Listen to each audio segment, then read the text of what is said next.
Boom! Brendan Guinan, how are you? Hello. Is that how you pronounce your name? Hello, David. It is. Is that French? Norman, actually. Is it? How did you know that? Well, I knew it was one or the other. I always get mixed up in the two. I think it was Guinan or something from, Normandy, back. Do you ever look into any of that? Norman times. The brother did the ancestry, like there's Swedish in it, there's French, I don't think there's any English in it, thank God. Do you grow tremendous beards? You always look like you're growing a beard. Well, if you were to let that grow for a week, would it be bushy? it would. I only tidied it up tonight, to be honest, because I look like a mountain man. Do you know what I heard? I heard that people that grow beards really, really fast and thick, that it's genetically bred into them from being warriors. Seen that. So when people hit you on the jaw, it's sort of deflected and stuff. I heard that. I'll take that, all right. Yeah, so there you go. You must have warrior in your blood. I'm not, because it's real patchy. Well, yeah, it's real. You're fucked. He can't grow any hair. It was my wife actually kind of recommended I grew a beard. Now, Have you ever let it grow? It does grow out. It doesn't grow down. Well, but I never let it grow down far enough to. Really? Yeah, it just grows out. And if I let my hair grow, it grows out too. I wanted to grow a spiky beard once, just to see could I grow it, and Vicky wouldn't let me. No, I do what I'm told. Yeah, So, well, we all do. Happy wife, happy life. now you have it. Brendan, where are you from originally? A dairy farm between Geeshel and Tullamore. All your life? Yeah, I didn't move too far now. Big family? One brother and 4 sisters. Oh, fucking sisters. Older? I'm the middle child. Oh, what? Oh. I say that with passion as well. Yeah, I was forgotten about. Yeah, That's what they say anyway. I was kind of the middle as well. Oh. That's the sound of. You know, Matt's back when there's sound effects. yeah. So, you grew up on a farm, Yes. and were you big into the farming when you were younger? All of you. Well, I was always supposed to be the farmer. Why? Right. More into it. No matter how much hardship was thrown at me, I still kept coming back for more. What That's kind the of farming? Well, dairy. We had 70 cows back in the 90s or 80s. You know, good herd of cows. But we grew all our own feed, and so tillage as well. We raised all our beef, so there was beef then as well, and then potatoes, bloody vegetables. People done that more back then, though, didn't they? And then plenty of turf as well. Like we had big turf banks, so I used to cut 60 or 70 hoppers of turf and have to turn all that by hand, and so it was slave labour, really. And for some reason, I just kept going back. Did you go to school? Like it? Well, I did. I was the only one that didn't go to college because I was supposed to be the farmer. So it was always kind of set in stone. Well, more sand, I'd say. Yeah, yeah. It was. And it is one of the reasons why I'm back farming now again, because you couldn't really shake it. You know, I like hardship. So what did you do when you left school? What did I do? I went to Multi-Farnham, did the Green Cert, came home, all guns blazing to farm, and that didn't work out. And it didn't work out because, well, there wasn't really an income for 2 people. I farmed away until I went to get married. And then when I went to get married, my wife, she was working as well, but we wanted to plan, get a mortgage, all the normal things you do. And there wasn't an income for both people on the farm. So I went and got a rigid truck license, and I was going to drive at night and farm during the day. I also wanted to looked at where the costs were on the farm and seen a lot of money was going out on fertilizer, on sprays and all that kind of stuff. So I put a plan in to father to try and pull that back, you know, a little bit. Not be spending so much on it. Yeah, I couldn't figure out, because the generation before could grow everything without chemicals, you know. So why was there 100 grand going out on chemical fertilizer? Anyway, he didn't agree with it. Yeah. We had artistic differences is the best way of putting it. So I ended up going and getting a job in Hinch Plant Hire, would you believe? I was only talking to the guys that worked in Hinge today. Yeah. Was Johnny there when you were there? He was, yeah. Was he? I was driving a 6-wheel dumper because I hadn't an Arctic license, but I had the rigid license at that stage, and then got a rigid truck. I was delivering gravel and stuff for 6 or 8 months, and then kind of got what would you call it? A horn. To buy my own. Buy your own. Now you have it. Yeah. So Doing the same kind of work? no, I didn't like the tipper work. I loved the 6-wheel dumper. That was great. You could go anywhere, do anything. Do anything except turn the side spot. Never bogged it. Not like Did you not? I knew you, fucking bastard. Listen, there was only one time. We don't talk about that. Not even on the podcast. We'll edit this out. Put a mark on that. But really liked the dumper. All right. But got on the truck. Yeah, it was grand, but it didn't really. I knew it wasn't for me long term, you know. So bought an Arctic, even without. I don't need rigid provisional license. Yeah. Bought an Arctic. Got it insured. Got the smell of some work with a recycling company in Tullamore called K&K Metals. They do all the white goods and all What's that. white goods? Your washing machine, dishwashers. Oh, yeah. So Yeah. Is that what they call that? White goods? yeah. Is that fridges in that? And microwave? Fridge. Yeah, exactly. Yeah. So we, I was talking to one of the guys in there, and he was going mad saying, I've loads of stuff to collect and I can't get a truck to do it. And he could only find a rigid truck and it couldn't carry enough because it's bulky stuff. So I said to him, well, what do you want? So he said, as big a grab truck as you can get. And so I thought about it, and I went back into him a couple of days later and said, I can have it up and running within a couple of months. That's the fucking job. And no messing around. we did. And it actually... Crane on the Arctic.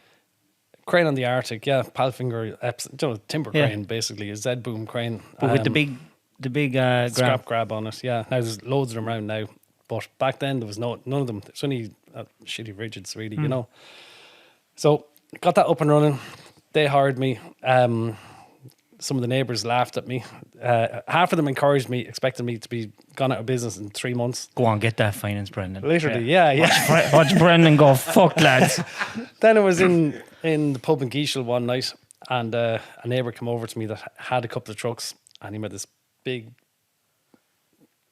fuss saying, Guy, I hear you're after getting a lorry. God, you'll fly it. And then he said, you'll be fucked in no time. He didn't say that. In front of everybody in the pub, right? Now, anyway, he's gone out with trucks now, and now it was grand. I would have been if I didn't literally work day and night for about 5 years. I lived in that truck for the first 5 years. Literally traveled all over the country, got home every Wednesday maybe for a shower, and then go again. And in the meantime, we had 2 kids, I think, at that stage, and maybe a third on the way. Were you still farming? I was renting some land, but no, not at home. No, that was parked for the moment. But you were still trying to farm and do the lorry. Yeah. So no sleep. Very little sleep. After 5 years, I had 3 trucks. 3 trucks running. I got into hazardous waste. I had all the permits for collecting waste, which you needed for your the white goods. Then that got me other work with other scrapyards and waste providers. Say. Then I got stopped on a motorway one day, right? RSA? No. A guy saw the truck and he pulled me in. And normally, if somebody stops you like that, there's a stone after shooting up and hitting the windscreen, or I was sure there was something wrong. So I was sick as he was coming back to me, and he said to me, "Your truck.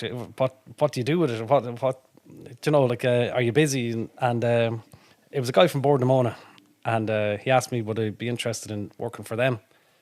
Jesus. Out of the blue, but because there was no trucks like that on the road really, so started collecting green waste.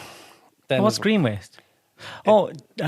Chips and stuff from the side of the motorway when they're chipping and exactly. There's that the recycling centres as well, where you bring your grass and bushes and all that kind of stuff. So great things were happening. So I went from 1 truck to 3 trucks. It was going very well.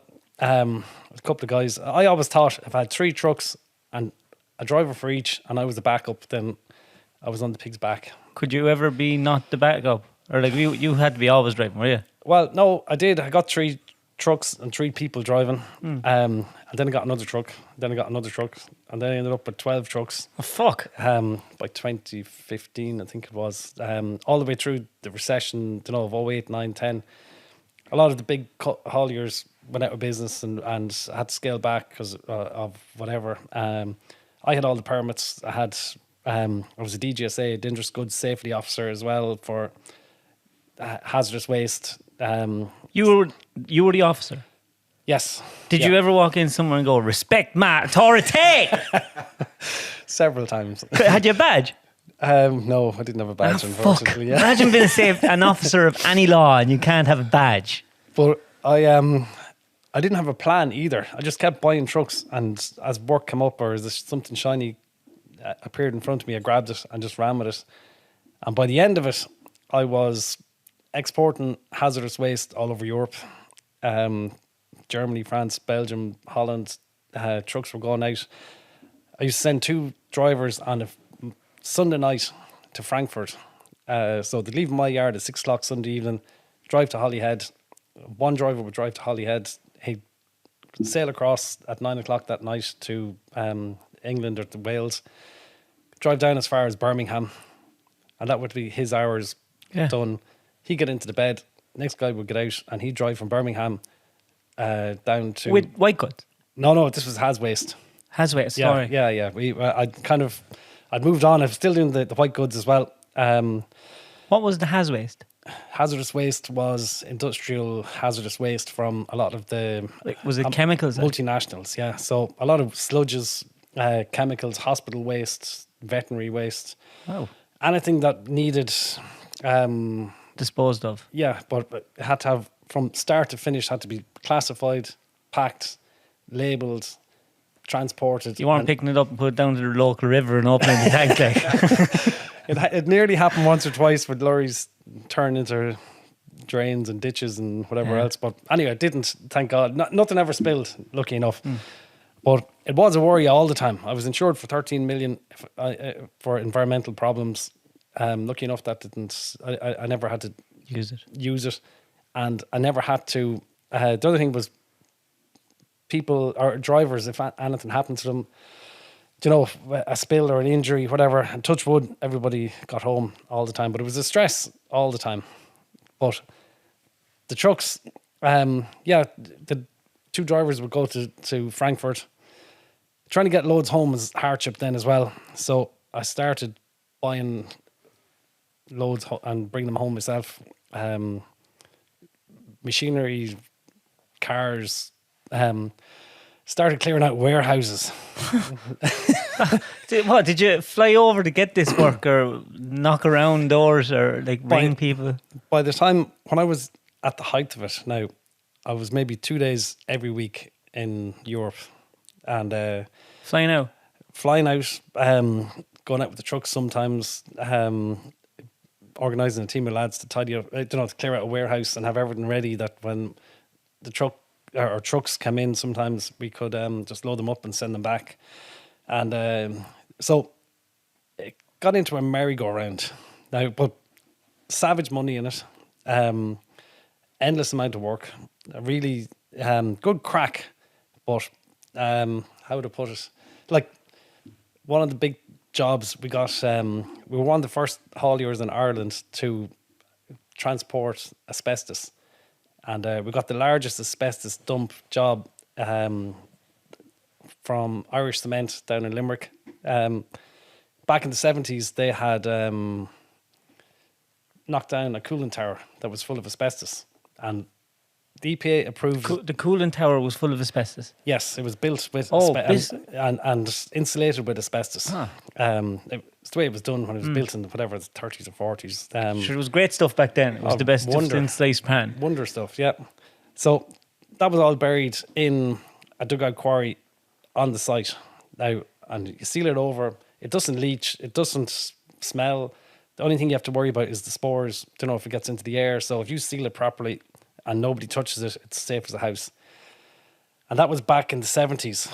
And then when the Shannon Tunnel was being built, no matter where they went, they tried to run the tunnel, it was going through the middle of the asbestos dump. Really? Yeah. So they had to that's what get rid of it. held up the tunnel by almost 10 years because they were trying their best not to touch it. So we got the job of digging it out. So do you have to buy a digger?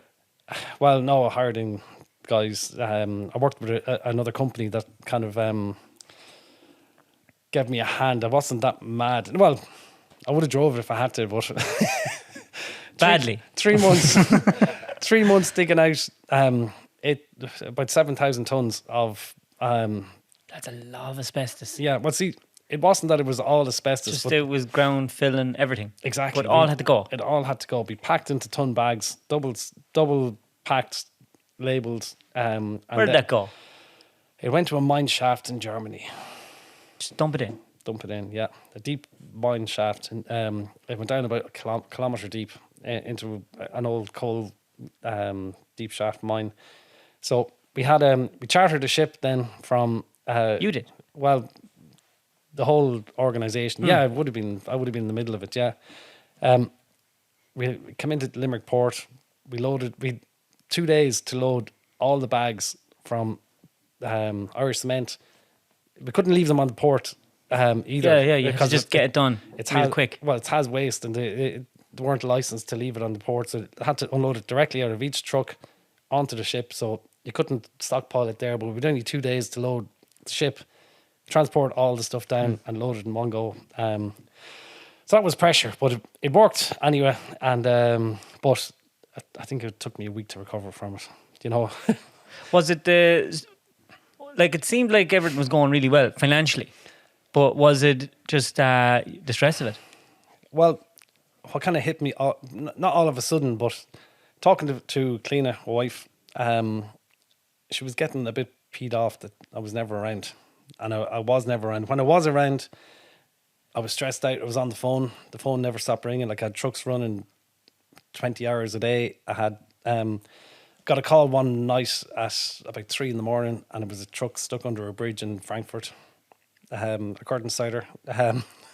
And anyway, we got it sorted. Like what really used to annoy Cliona as well is I did the hazardous waste, diesel launder and sludge. I got a contract for 5 years up in Louth County Council to tidy up the diesel launder and sludge from the IRA. Really? Yeah, and What's the sludge? when you take the dye out of the diesel, it's the shit that's left over basically. When and it's highly toxic. It's really corrosive. Even to take a breath of it in would actually catch your breath. You know, Is it like gassy or gel? Or it's more gel, but like they used to tip it out of tipper trailers, the tractor tipper trailers in fields, No way. and they used to tip it on sides of roads in IBCs, and even with the tops of IBCs cut off them. what And county did that happen mostly in?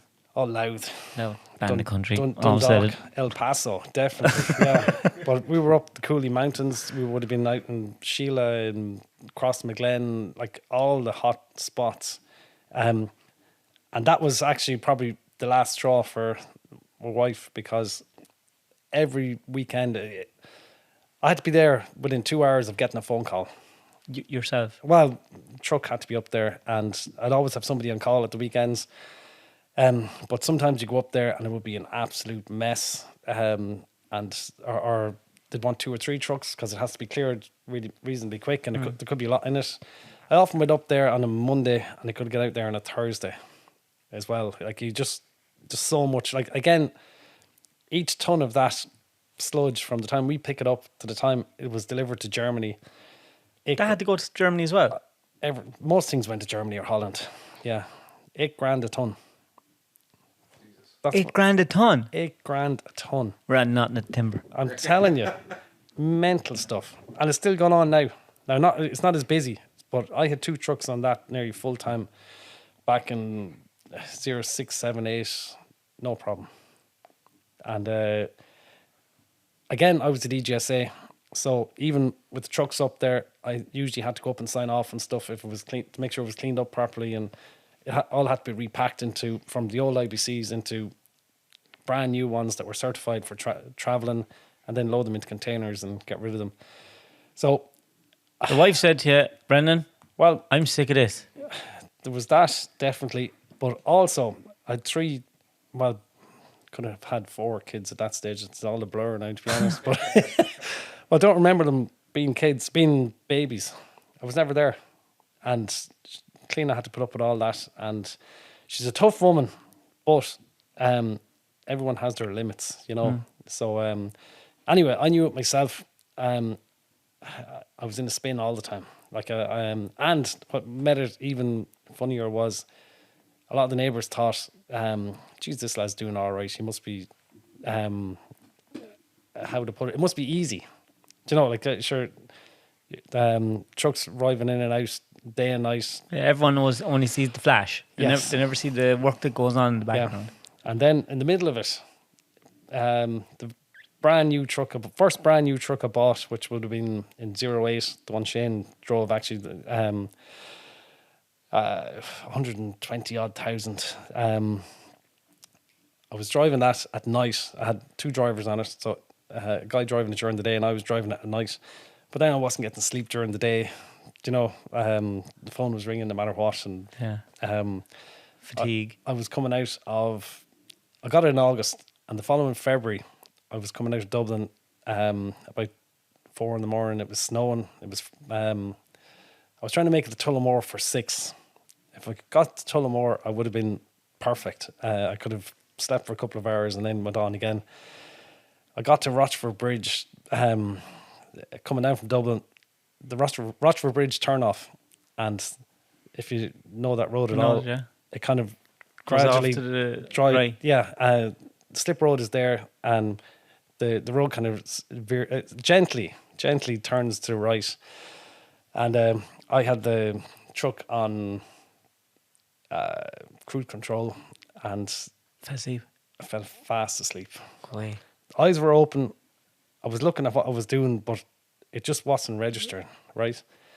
So the truck, you could see where the truck just drifted in. I had an empty container behind me from the port, and lucky enough it was empty. Because if it was the other way, I was in serious trouble. But hit the barriers. That didn't wake me up. Climbed up on top of the barrier. That didn't wake me up.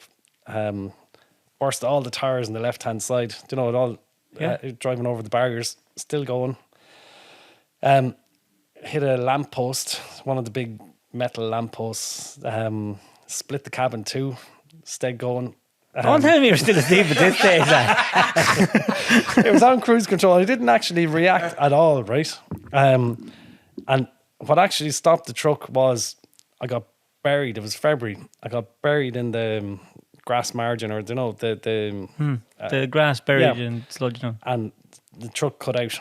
And what was the first thing that went through my head when I you were lucky it stopped? wasn't your arse. I'd no windscreen. The whole side of the cab was gone, and it was snowing at the time, and the wind was blowing in around the place, and I was pretty miserable.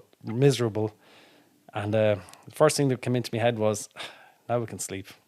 And I actually sat back in the driver's seat and slept for 2 hours solid, and then woke up hoping it was a nightmare, but it wasn't.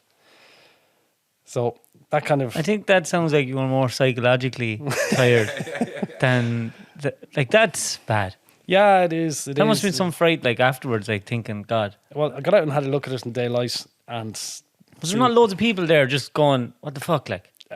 I was buried that far in that it looked like it was there a while, I'd say. Yeah. Literally, yeah. Nobody came near me. Like when daylight came, I was able to ring Ian Dunn. He did all the tires for me at the time. And he came out. Me, like an idiot, thought if I got tires on it, I'd get going again. Half a cab missing. Yeah, literally. Yeah. I didn't even see it. It was when Ian came out and looked at it, and he said to me, "Jeez, you're in trouble here," you know. So nearly 40 grand's worth of damage done. Let's get a new cab for the truck. How'd you get out? Corcoran's. I gave Corcoran's plenty of work over the years, so I did. Now, not me personally. That was the only time I actually crashed, and we won't talk about it again. Yeah. Look, everyone's allowed to make a mistake once, right? But, And we park it there. But that was it. I knew I had too much to lose nearly as well, so I began to kind of pull back, and I sold a go of the trucks, sold a lot of the business.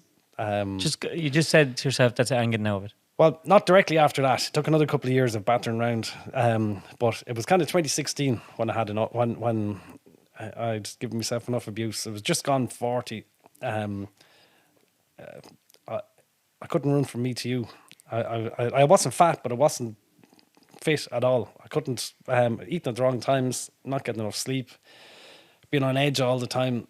It kind of really done you in, you know. So that's where I kind of lost interest in money after that, you know, because you were chasing the money the whole time, but it was going to put me in an early grave. So I took a year out, did a bit of work with local dairy farmer. You went back to just farming. Well, was it hard to get out of it? No, I didn't go back to just farming. Was it hard to get out of it? Like financially, it's hard to pull the plug. It was hard enough, yeah. It took a couple of years to kind of wind out of it, but I didn't really care. I had the decision made, and lots of hardship. The guy that bought some of the stuff off me came back and sued me and tried to give out that because he bought some of the trucks with the work, and then he lost the work, and the work was blaming you. Exactly. Again, he was a guy that thought it was easy, that he could turn up anytime he wanted to do whatever, and he pissed off people, and he came back to me then and gave out to me for selling them. It's an age-old story. Everyone congratulates you when you're pregnant, but nobody realizes how many times you got fucked to get there. Now you have it. No, you're 100%. You really are, yeah. It's so it wasn't an easy time. So, but anyway, got out of it. Now, I was still a DGSA, and I was still I worked for a lot of the multinationals. So I went contracting for them. One or two of them came to me and said, like, I know the trucks are gone, but can you still come in and classify the waste, pack it? Do you know? Was that back down to kind of doing a day job, sort of? That was so easy. Good. Because I'd no employees. I was doing it myself. I was doing everything, but I was just hiring other guys to actually do the haulage instead. So so I did that for about a year and a half. I worked with Covanta. I don't know if you ever heard of them. They're the municipal waste incinerator up in Ringsend. Like they burn 600,000 ton of waste a year. It's actually 690 now. They've got increased their limit. Out of that, about 120,000 ton of ash from the incinerator. They hired me then to go in and to recycle the ash, because the ash was costing them money to get rid of. It was full of very expensive rare earth metals and what do they burn? They burn just household waste, black bin waste, whatever can't be recycled. But there was still loads of metal in it. There was loads of electronics in it, and all of them electronics had gold. a battery. There was silver, gold, molybdenum, cobalt. All the rare earths were in it. So they gave me 3.5 million of a budget and a team of people to go and set up design a recycling plant, set it up, and prove that we can separate and get that we can make it pay, basically. So I did that. Now I did that for about a year and a half, I suppose. Love the crack of it. I have visions of you in a lab with all these lab coats or Tony Stark shit, trying to figure that out. It was actually good crack. Plenty of travelling in it again, going over to Europe to the manufacturers of the different equipment and bringing samples and acting to Aegis. But guaranteed money. Like when I was flat out with the trucks, I needed to turn over 21, almost 22,000 a month before I even made anything, just to break just to even. pay your bills. Yeah, so that was, that was enough pressure, even without anything else. So this was me just kind of shooting the breeze. You know, I was able to do it kind of with my eyes closed. Loved it, but I didn't like the corporate structure in that whatever decision you made, or you go and present your findings, and they'd say, yeah, we'll work with that, and then it would go higher, and they would start asking questions and hold things up, and these were people asking questions that know fuck all about anything. exactly. And they had the money, and they could see how much they were losing by dumping the stuff, like compared to what they could make from it, from processing it in a legally in a legal site. You know, like you need all the permits. It was a waste, so I had to go on a permitted site. There was a lot of work in it, so huge amount of work went into it. Really enjoyed it. And then somebody in a suit up higher would kind of say, yeah, but it's a bit of what if this happens or that happens? And now I was still getting paid anyway, So but it didn't matter to you, but it was frustrating. very, very frustrating. Yeah, because like I just, like when I bought the truck, you just go and do it, and it works, and that's it. And same. You've been used to being your own boss, you see. Yes, I can't really work for anyone else. Not too easily now. Even if I'm getting paid for it, and it kind of did frustrate my wife a bit again. Are you a control freak? Am I a control freak? No, I don't think so. Probably a little bit. Probably a little bit. No, I'm not 100%. I don't need to know absolutely everything about everything. But if you see something really obvious that's going to work, you want to bloody, If that's your job, that's what you want to do. Yeah, exactly. So it's. So what made you do a U-turn and get back into farming? Well, in the meantime, like I bought the land over in Portlaoise. It was an old forest. Well, you didn't wake up one morning and go, oh. No, I was looking for it for the previous maybe 4 or 5 years. And I looked at a couple of bits of land, and none of them worked out for different reasons. Mainly dairy farmers come in and blew me out of the water, so, but then I found this piece of land. The minute I seen it, I said, this could got be, a good feeling. Yeah. Now, the reason I got a good feeling was... Is it like looking at a house? Like, did you actually go look at it? One thing I stopped doing when I had the trucks, right? And this is what it ended up biting me big time. I stopped listening to my gut. I started, I'd overlook a job because you'd see there's good money in it, or you'd overlook a guy you were dealing with because he might be an asshole, but like, so what? Yeah, but it always came back to bite me, right? And so with the land, and it was actually, you could go back to even when I met my wife first. I didn't know I was going to marry her, but I knew she was different, and so you listen to your gut, and if that's the one thing I kind of got away from, and the further I got away from it, the worse everything got. Yeah, literally, yeah. So went to see the land, had a pair of shorts on. It was June or July in 2019, I think it was, and totally neglected. It was an old forest that was sown back in the 80s. There was a bit of a family dispute over it, and so there was no love for the people. The people who owned it hated what it represented. So it was never tinned out. It was never hardwood. There's 26 acres of hardwood, and then there was about 5 acres of lodgepole pine. Trees down everywhere, 8-foot tall briars, nettles. No road frontage. There was a laneway that was in bits with trees down everywhere on it. So I remember walking down through it in a pair of shorts one day, and just seen it on myhome.ie, or one of them anyway. Went out to have a look. Walked in. I actually got lost in the middle of it. The briars were that tall that I couldn't find my way out. It was just dense briars. This everywhere. is what you got a good feeling over. Well, legs cut off, yeah. Literally, I had to get Google Maps out to find out which way was out, right? But at the same time, what I did see was, like, the soil was bubbling with life. Like the worm castings were coming up through it. You dig it up with your fingers, and you could go as deep as you wanted. It wasn't compacted. It was untouched.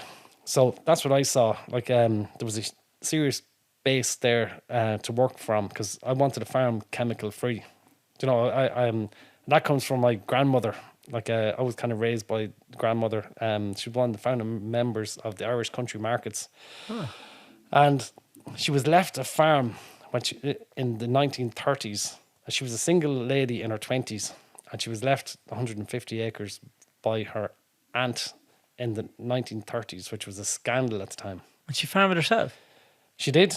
She did. Now, she got married eventually, and obviously... I fucking bet she did. But she always said she raised her family on 1 acre of that land, and that was 3 glass houses, a perennial garden, an annual garden, and she baked and she turkeys and hens and chickens and all that kind of stuff. So I used to, and this is some of the debate I had with my own dad when it came to reducing the chemicals, because I could see Grandma did it for years. You know, like she earned a very good wage and then direct sold it through country markets in Tullamore. So I wanted to do something similar. When I was able to get up and go, I was over with her if I wasn't on the farm, and we were rooting at something all the time. And the older I got, obviously the older she got, like she was 91 when she died, the more I could do, the older she got, the less she could do, the more I could do. So I didn't even feel like it, but a huge amount of that soaked in, the information and the crack I was having with her, to a point then when she got old enough that she wasn't able to live on her own. I moved in with her, and I was only 17, 18 at the time now, but just used to have great crack with her. You know, she was a good character. A lot of people were afraid of her because she was strong-willed or formidable. I think I heard people calling her, you know. Yeah. But that want was in me the whole time, you know, to kind of mimic what she was doing and do it for the crack, you know. So, And that was your vision for out in Portage? yeah, it was. In the beginning, it was going to be, I call it the therapy forest. So it was going to be where I was going to disappear into, do it over time. You know, I never seen it as a business. I was going to stay with the consultancy work with a couple of the multinationals just to keep the money flowing in. And I was going to disappear into the woods then. And again, like with the kids, with the 5 kids, they didn't see in the beginning, but after a while, they began to see a bit of potential. And But you don't live there. no, I don't live there. So what did you start doing first? What, like when you bought it first, what was the first thing you done? Chainsaw and strimmer. And a chainsaw literally cut a pathway down through the laneway, and then got a strimmer and strimmed around kind of 1 acre paddocks. You know, just literally marked out 1 acre paddocks. Used trees themselves as stakes, screwed in electric fence wire into it. Thinned out maybe 3 or 4 acres with a chainsaw, and used. They were only the size of pencils, the really thin trees, because there was a tree every 3 feet. So all the really small trees, cut them down and used them as Stakes. post and rail fencing. So wrapped them through the trees that were growing already. And so you had kind of a solid wall or a solid fence, because I was throwing pigs in there. And anyway, that worked.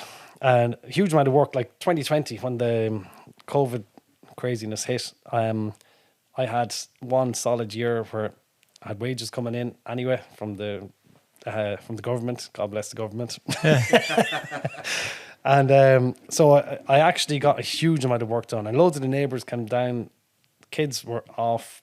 It turned into a bit of a commune, I'd say, as regards Everyone helping out. yeah, everybody was outside. Like everyone had nothing to do, so we ended up getting huge work done over there. That got me.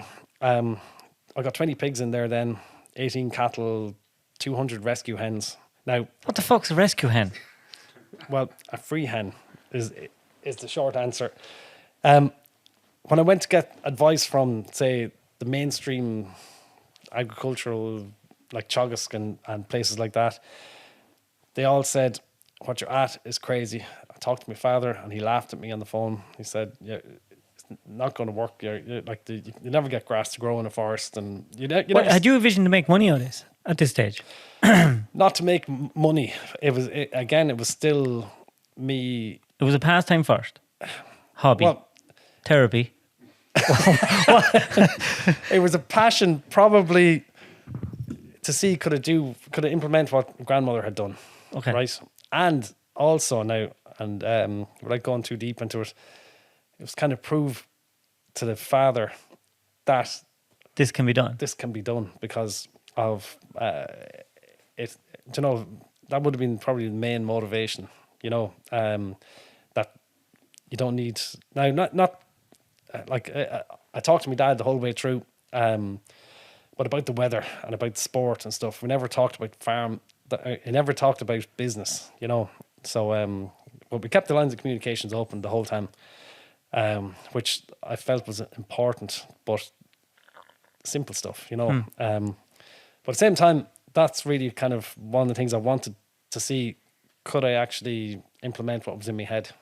You know, which is, I know it's probably a bit strange or selfish as regards the family and stuff, that I went down this rabbit hole a little bit, which I did, you know.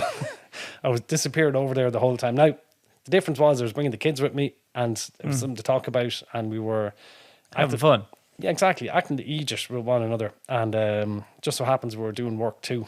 And same with the neighbours. Like, a lot of the neighbours come over to see what's this lunatic at. There was rumours going around that I'd lost it. Robbing hens. Midlife crisis. 38 psychotic hens out there no one could handle. Well, so Chagas told me your cattle will die of red water and blood murn, which is ticks that are in old rough grasses. And if they don't die from that, the badgers and the... So did you have to get... do you not have to go to the government and get tags and all that? Herd number. And Herd number and all that. Did you have to get that?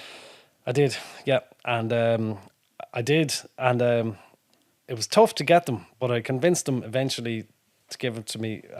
But it wasn't... It would have took 6 or 8 months. Whereas if I had, say, an ordinary farm, they would have come out, ticked the box, and I would have had it in no time, you know. I was really, when I got annoyed with them, especially with the pig guy, because he kept telling me, you'll get the pig number, no problem. And every time I did whatever he asked me to do, he'd come out the next time and he'd tell me, well, you're nearly there now, but you need X, Y, or Z. And it was only when I actually stopped being nice to them. You know, a bit like when the guard stops you with no tax on your car or something, and if you're really sorry or whatever, they're going to do you anyway, so you might as well give out to them. You know, I don't know. I think I'll stay being nice to the guards. Yeah, well, but that was what was that? Yeah, the Chagas and the department and all that. So it was tough to get it, but I did get it. And what were you feeding the pigs? Well, 8 feet briars, nettles, thistles, and then they got barley, oats, and beans, and some waste potatoes from a neighbour that was growing, you know, whatever. Barley, oats, and beef. That's what everyone's eating now for health food. In the Charge a beginning, fortune for that now. In the beginning, I actually gave them standard pig feed, which is ad lib, which is really high in protein, up to 40% protein. From piglet to plate, 4 months. So they blow up into these massive big pigs, about 100 kilos, 110 kilos. The problem is, though, the pig wouldn't root. It was that full and that busy digesting, it couldn't... root the ground. Yeah. And you wanted it to root the ground. I wanted a Is that like ploughing? I wanted a labour unit. I wanted somebody to actually work for me as well as produce pork. Like, the pork was kind of a secondary part of it. The labour unit was number one because I needed them to tidy up the place. And like the trees, all the trees were covered in ivy, absolutely laden in ivy. And I hadn't a clue how I was going to do, you know, it was a sign of trees struggling when there's ivy on them. And I was trying to figure out how am I going to sort this. But I let the cattle in there after the pigs, and the cattle stripped every leaf of ivy off the trees without doing the trees any harm at all. The pigs actually molded clay up around the trees rather than, like, the experts told me that they were going to dig the trees out of it. They actually improved the health of the trees by molding clay up around them. Right. Then we thinned it out. Would you just move the pigs around or let them run free? About an acre. So depending on the time of year and the amount of pigs and the size of the weight of them, and the weather, that was a big thing as well. It could move them every couple of days, could be every week, could be every 2 weeks. But like they loved moving then, because like everyone, you get bored if you're stuck in here the whole time. You'd want to get out and get moving. Pigs are the same, cattle are the same, so everything's rotated around. And I had old diesel tanks, plastic diesel tanks that from the trucks, cut the end out of them, and they were their arcs, and they're still actually their arcs today. You know, like they're really tough. Recycle, whatever, upcycle, whatever you want to call it. So make sure that the diesel sludge is out of the bottom. Might have been a bit smelly. 4 cows over there and they glowing green. Teenage Mutant Ninja Pigs. Yeah, you just got me. I was just almost there. But it actually worked. Chagas told me cattle would die. He told me the poultry would end up getting eaten by the pine marten and the fox and whatever else, and that you won't put GPS in the pigs to find them again. Because you wouldn't keep them in. The total opposite happened. Now, that's why I got the rescue hens, because they were free. I got dairy bull calves in the beginning because they were very small money, to test the idea to see would they stay there, would they live, would they even put on weight, and also we didn't dose any of our animals for worms or to see would they survive. So very small money was tied up in the stock in case something went wrong. I didn't want it to go wrong, but because it was an experiment, really, was it? Exactly. Yeah, this was. I'm the only 100% biological agro-forest farm in Ireland. So, agro-forestry, obviously, farming through trees, and then biological means we promote life. So we don't kill anything. We don't kill parasites. We don't kill insects. We don't kill plants. We don't use any sprays or any. So, would you be a believer then that can that be done at scale? Oh, big time! It is being done at scale. And you reckon life just finds a natural equilibrium, and we now have pine martens, stoats, weasels, foxes, all around the poultry, turkeys and laying hens, meat chickens. And they're not killing each other? Well, I have electric fence between them, but they respect one another. And I've never had a kill from any of the wildlife. Weed chickens, right? Weed chickens, right? 2 batches of chickens. First batch, I didn't think that I had a good enough of a job getting the house done. Second batch, it was like 4 fucking knocks, right? And Clark and them loved these chickens, and we got eggs and everything. It was lovely. Yes, I'm not joking. It was a ninja. Fucking pine marten got in, and he just chopped their heads off. Yeah, they just killed them and leave them there. Yeah. But they'll actually eat through your metal wire as well. Like they're vicious little shits. But if you had a electric poultry netting fence, they're petrified of it. And even that same poultry netting fence in America keeps brown bears out, keeps coyotes out. It's spectacular stuff. So if you went to the farm today now, I have the hens with just I don't put them in at night. I have a house there and they go in themselves, but they can go out whenever they want, and the netting fence is around them and they're safe as a house. So all they do is fucking electrify it. That's it. I'm telling you. And do you have electricity over there? No. Electric fence with no electricity. Yeah, how the fuck does that work? Don't tell me you've the chicken chained to ride a bike. Almost. We've no electricity, we've no running water. Totally off grid where we are. And I have one solar panel that we charge a battery off that will keep an electric fence going, but that's about it. Now I do have a couple of lights working off, and this is getting a bit deeper now, but I want to be 100% self-sufficient on the farm. We're about 80% there as it is. I buy some feed for the hens, and I buy organic hay for the cattle. That's the only inputs we have on the land. And I want to get to 100%, and I will. It'll take a little bit longer, but I have a plan to do that. And when that happens, we're bomb-proof, and that's really where I want to get to prove that, like, there is money in farming. There's savage money in farming, but the trouble is, it goes to the salesmen, it goes to the machinery guy, it goes to the chemical guys. the farmer doesn't get to keep any of it. And then the little bit they do have when they go to sell to a factory, whether it's cattle or beef or milk or whatever it is, they get a commodity price. You know, it's devalued big time. And so it's a crazy system. Like, we direct sell everything. And now, I know we're small. So is it a business now? Oh, it's a big business. So now, how did you turn it into a business? Your business? How did it turn into a business? I quit the multinational work October, not last year, but the year Well, hold on before. now for a minute. You're sitting there looking at your free range chickens, right? And your pigs are fixing your trees and your cows, and you're there, right? I'm going to stop working now. How do these make me money? I was in fairyland a little bit, but I thought, if I want this to work, I'm going to have to go cold turkey. You know, I'm going to have to just put the time into it, because I was working in Dublin a lot, or working around the country. I was coming home in the evenings and I was sticking on a head torch. And you're living where this time? we live in Kilcavan, on the Laois Offaly border, just outside Mount Mellick. Right. And Is that far from the land? 15 minutes, I 15 suppose, minutes, of not a so drive. bad. Yeah. I'd cycle it in 40 minutes, I suppose, now.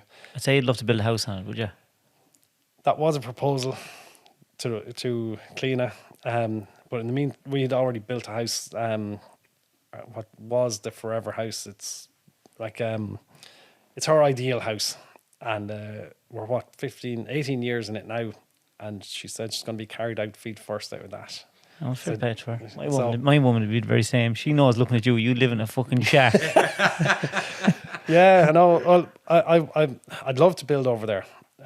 Pete the Pine Martin on your shoulder. It's so quiet. It's so the neighbours are actually all right. One or two lunatics as well, but Well, sure, everyone has a lunatic neighbour. I'm that lunatic. yeah, I'm probably the lunatic. If you don't know any lunatics, then you're the one. Yeah, exactly. No, Well- everyone's grand around me. Yeah.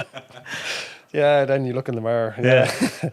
But I'd love to live there, but I probably will eventually. A summer house, maybe. When she fucks you out. Yeah. It was a So nice how way did to you put start it. making money? What was the first thing that made you money? Can you remember the first time that you made money from that land? Well- What was the first income? The way I designed it, right? I needed to turn over money straight away. So that's where the laying hens came. They lay an egg every day. 200 hens there, 200 eggs. Well, say on average 150 eggs, 30 cent an egg. Now I didn't sell all them straight away, but that was a saleable product straight away to sell. The pigs, within 5 months, then were turning over meat, pure meat, sausages, no fillers in them, no preservatives in them, Do you do that yourself? gluten free. Don't tell me No. you butcher them. Well, short answer is no, or the official answer is no, I suppose. All right, but help I have given the butcher a hand, all right, doing sausages and burgers and And stuff. they trust you. And you walk in with the axe. And they call, here's Brendan, everyone relax. It's actually He's can let us run run free. free. it's actually a classic description of socialism, where the government gives you everything, and you think they're so good to you after feeding me, they're after doing whatever, yeah. and then they throw you to the wolves at the end of That's it. exactly what it is. It yeah. is. It's but yeah, they do. I can load the pigs, the cattle, anything out in the middle of the woods into a trailer on my own. They'll just, if you pick Jacinta and Mary, and they'll call them and they'll go and jump into the trailer. Well, maybe not that good, but throw a bit of feed in the trailer and they'll jump in and you close it up. So proper hand reared, good energy. Do you know what I mean? Like the really positive energy from the animals, from what they leave behind, because like we don't dose them for anything, so the rich microbiome in their gut. But then when they lift their tail, hits the ground, it's consumed into the soil within 2-3 weeks. Feeds the soil, so all that energy from the animal, from the first time they arrive till the time they leave, is locked into the forest, right? It's actually it's really cool that way, right? But then when you do process the animal, and every animal I do process, it's how to put it, it's not easy, right? But it's the natural circle of life. It's still a business, and I the way I put it to the kids, like if I didn't kill them, they'd kill me, kind of thing. But like you still have to pay your bills, you still have to do. Your family comes first. You have to be realistic and whatever else. But you respect the animals right the way through. That's why I only go to family butcher and abattoir where it's quiet. Like I use Mark Delaney. Do you know Mark? I know Mark. Yeah. He does the cattle for me now. So you drop them up on a Tuesday morning early. He's really quiet himself. There's no fuss up there. If you go to a mart or a factory or something, the hustle and bustle, the panic, it's not good for the animals. So I pick quiet, respectful butchers to do the work. They hang the pork and bacon and lamb and whatever it is for longer than like 2-3 weeks sometimes for the beef especially. So that we lose a lot in weight, but you get it in flavour, you get it in the old ways of doing things basically. I don't think most people, if they were to really think about it, haven't a problem with the way our food structure works. It's the factory farming. Of course, the problem. It is. It's the factory farming that's not normal. It's the commodification, or they've taken away, like they are sentient beings. They really are. The pigs would talk to you. They're more intelligent than than most humans, I think. But the cattle, the same. They're great crack. They do see you coming, and you can see a smile on their face, because they know they're going to get grubbed. They know they're going to get a bit of attention or a scratch or whatever. What you throw them into a pen in the middle of a concrete, whether it's slats with the cold air blowing up underneath them, and they're not comfortable, they're not happy, they're stressed out. That's where sickness comes from. That's where, and then you have to dose them. More stress doing all that. It's not. It's an alien environment for them. When they like the cattle, we outwinter all our animals in the woods. They're built for cold. As long as they have shelter, and like trees give them a lot of shelter. We leave them in the pine forest for the winter, and that really fresh air all the time. We've had cows calving in the pine forest during snow, and calves are perfect. So is it a real thing, just with the abattoir thing? Is it a real thing about like if the animal's scared, it will change the meat? Oh yeah, the cortisol will rise in the meat, and then you eat that meat, and you're actually eating. Your cortisol levels will rise as well. So it actually does stress you out, and that's why keeping the animals calm. But on the other hand, you eat our meat where that has been relaxed the whole way through. It has age as well. Like we don't push them really hard. Our pigs are 10 months before we kill them now. That meat has positive energy in it that actually transfers to you and gives you extra energy. And that's where, like so many people would say to me, like we do farm walks and we do school tours and we do international tours actually come out to the farm now as well. Top question is, how can you kill an animal? And you can't actually destroy energy. They're positive. Their energy, in each bean, it just transforms into the soil, into the energy organic can't be matter. Created or destroyed. It Exactly. can only change from can one form to another. It transforms from the animal to the land, and you can feel the positivity of the forest when you come in and the abundance that's in it. But it also transforms into the customers who eat the meat. They get that positive energy too. And the evidence for that is why it's a business now. So where do you sell your meat? I have about 400 families that buy direct off online. Have you farm shop online? Yeah, the website, exactly. Online website. What's the website? It's Fear Via Farm, which is True Food in Irish. FIORBHIAFARM. So True Food in Irish, basically. Link will be in. But it's a full retail website. It cost me $3 or $4 grand to set up and get going. Now, I put it up there. I didn't advertise it at all. Word of mouth got round, and I've built up 400 families. But then one of them families back 2022, was it? Yeah, this is what, 22, yeah. She nominated me for a kind of a food symposium that was on. I thought you were going to say stud of the year. You're giving me a big head now. As long as you don't get a big willy, you're grand. I'll tell the wife. I think she's got shocked with worse, so she has over the years, over the 21 or 2 years now. But they gave me she nominated me as a food ambassador for a group of Michelin star chefs called Food on the Edge, and Cool.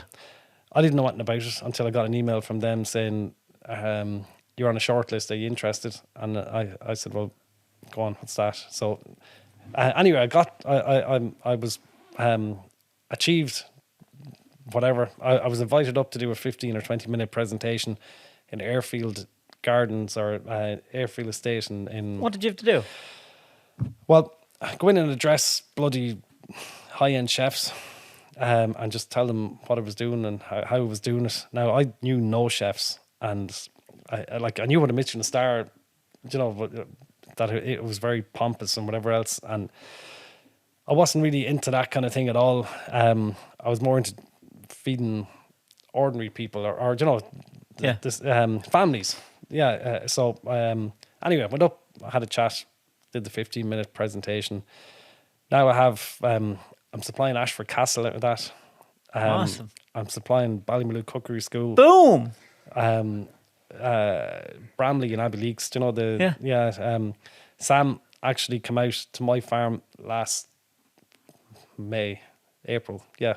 Anyway, last year, and cooked a 3-course meal in the middle of the woods with no electricity, no running water. We fed 100 people with all our food.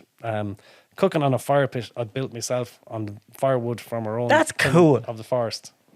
That's cool. That was Your Wagyu looks absolutely fucking savage. yeah. Oh, there it is. There's If the you're Wagyu. looking on YouTube, it's going to be up there. That's the Wagyu. Yeah. Yeah, that's summer Wagyu, as in that's like I buy that. Organic Irish Wagyu sirloin steak. Gluten free. How does it, what? Gluten free? Everything we have is gluten free. Why is there gluten? Why would there be gluten in? There could be in a lot of meat, even steaks and stuff, has additives added to it that could have gluten in it. Fuck me. Yeah. Like it's unbelievable. All we do with that meat is hang it. So you lose weight, but it intensifies the flavor, and then we freeze it. So everything we have is sold frozen. Show me more pictures, ma. Yeah. Actually, even just looking at your monthly subscription thing there, and it looks savage. Looks really good. It's good because it means we have clarity, of a cash flow each month. Yeah. So we get a lot of one-off or single orders, but it was the subscription that actually really got me going because it meant we had a good idea how much we're going to get each month, within reason. And you could plan. Exactly, yeah. So we get lots of single orders as well every month, and a lot of people do several orders, but they just don't sign up to the subscription. How Because far do you send stuff? How far do we send stuff? I send stuff to Holland. I send stuff to Romania. I send stuff to Germany in insulated boxes. I was sending a lot to England until Brexit happened, and Oh, yeah. customs just held things up. But Burgers look savage there as well. the Wagyu, You're making me hungry fast. Same as. I'm fucking trying not to eat. And well, they are 99% beef, Wow. 1% cayenne pepper, cracked pepper, some garlic, and sea salt. have you got into a foodie now? Have I got into a foodie? Like, are you a bit of a foodie now when it comes to meat? The more you get into it, like not just the food, but even the farm and the biology and all that, the more you realize, the less you know. It's so much. It's actually really humbling to think. Like people would say to me now, "Geez, you're an expert in X, Y, or Z." The deeper you go into all that kind of stuff, the more humble you get, because it's crazy. It's absolutely crazy how things work and how things don't work sometimes. Or You look so happy in that picture. Look how happy you are, and the pig's hole in the background. that's in the middle of the woods there, in the middle of the pine forest. That was last year's. I was watching you winter before impact. Christmas, right? Oh God! And because I like your Instagram stories, I think you should do more because I think it's interesting. Yeah. But it's you look fair stressed out. See, There's fucking turkeys everywhere. I do like Instagram. I had no social media before. I set it up for the farm because I was getting so many people asking me, what are you doing now, or what do you do now? So I began to kind of Document it. But again, yeah, because I'm writing a book on it at the moment as well. You're writing a book. Oh yeah. A story of your life, or No, well, about the farm really, but it might go more or less. I don't know. Like I took a kind of a year out last year as well, and I did a master's down in University Galway. Seen you with your. Yeah. Did you throw the thing in the air? Oh, we did, of course. Yeah, I couldn't resist. I never went to college. So I'd no undergraduate, so I went straight to level 9 masters. I got in under recognised prior learning from life, I suppose. Now it actually flew it, and out of that, a good few of the lecturers in University Galway have become customers. Same, a lot of the Michelin star chefs are buying from me for their family. I can't actually supply all the restaurants because I don't have the stuff. So from that, and this is one of the reasons the Michelin, or the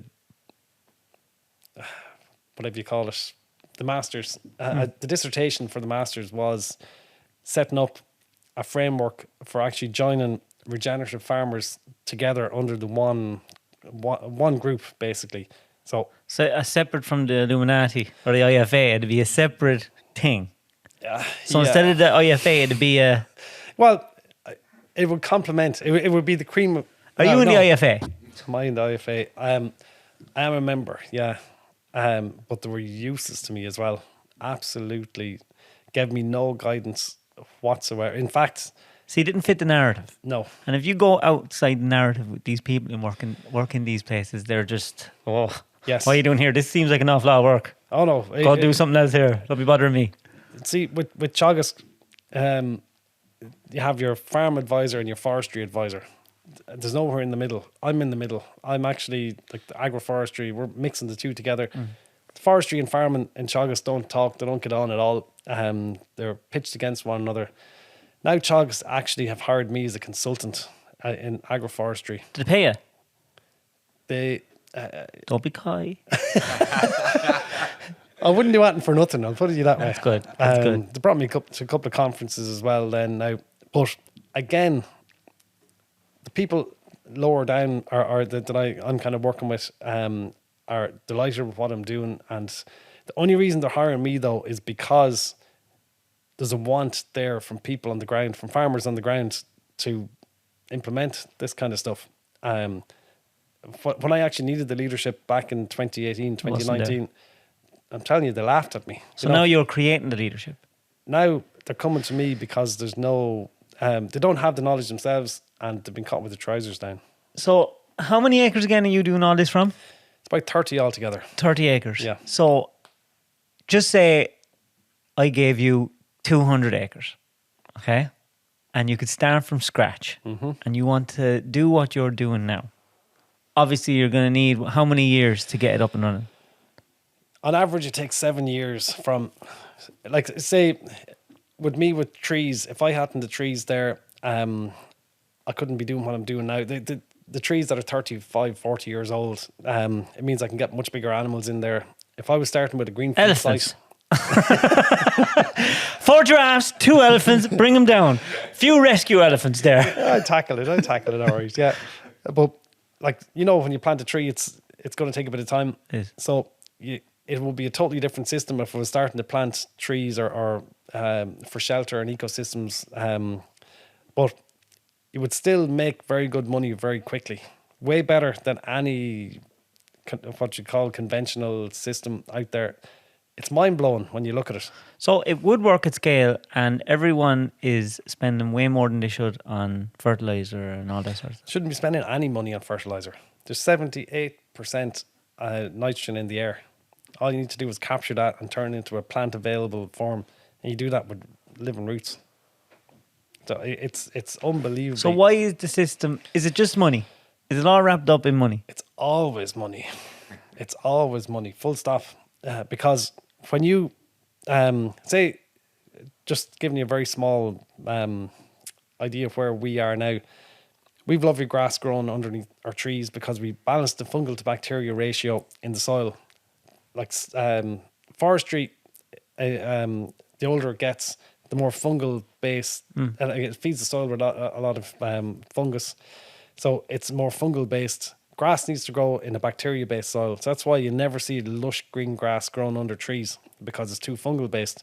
If you introduce animals in there and light, and don't dose them, so it's a rich microbiome of microbes that build up in the soil. So they're actually infusing the soil with microbiology. So animals are essential part of it.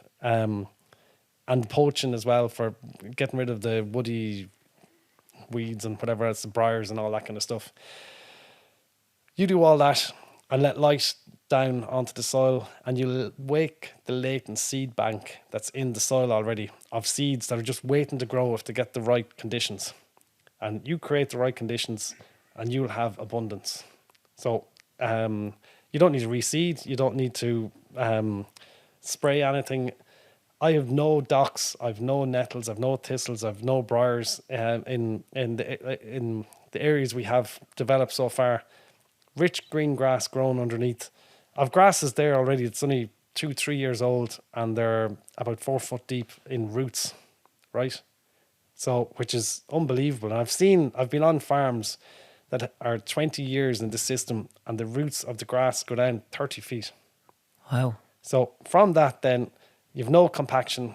You have you talk about being climate resistant. The grass will never burn, in hot weather, and it'll also, in really wet weather, because the roots are there, the water can infiltrate into the soil, so it doesn't run off and flood everywhere. It's a crazy.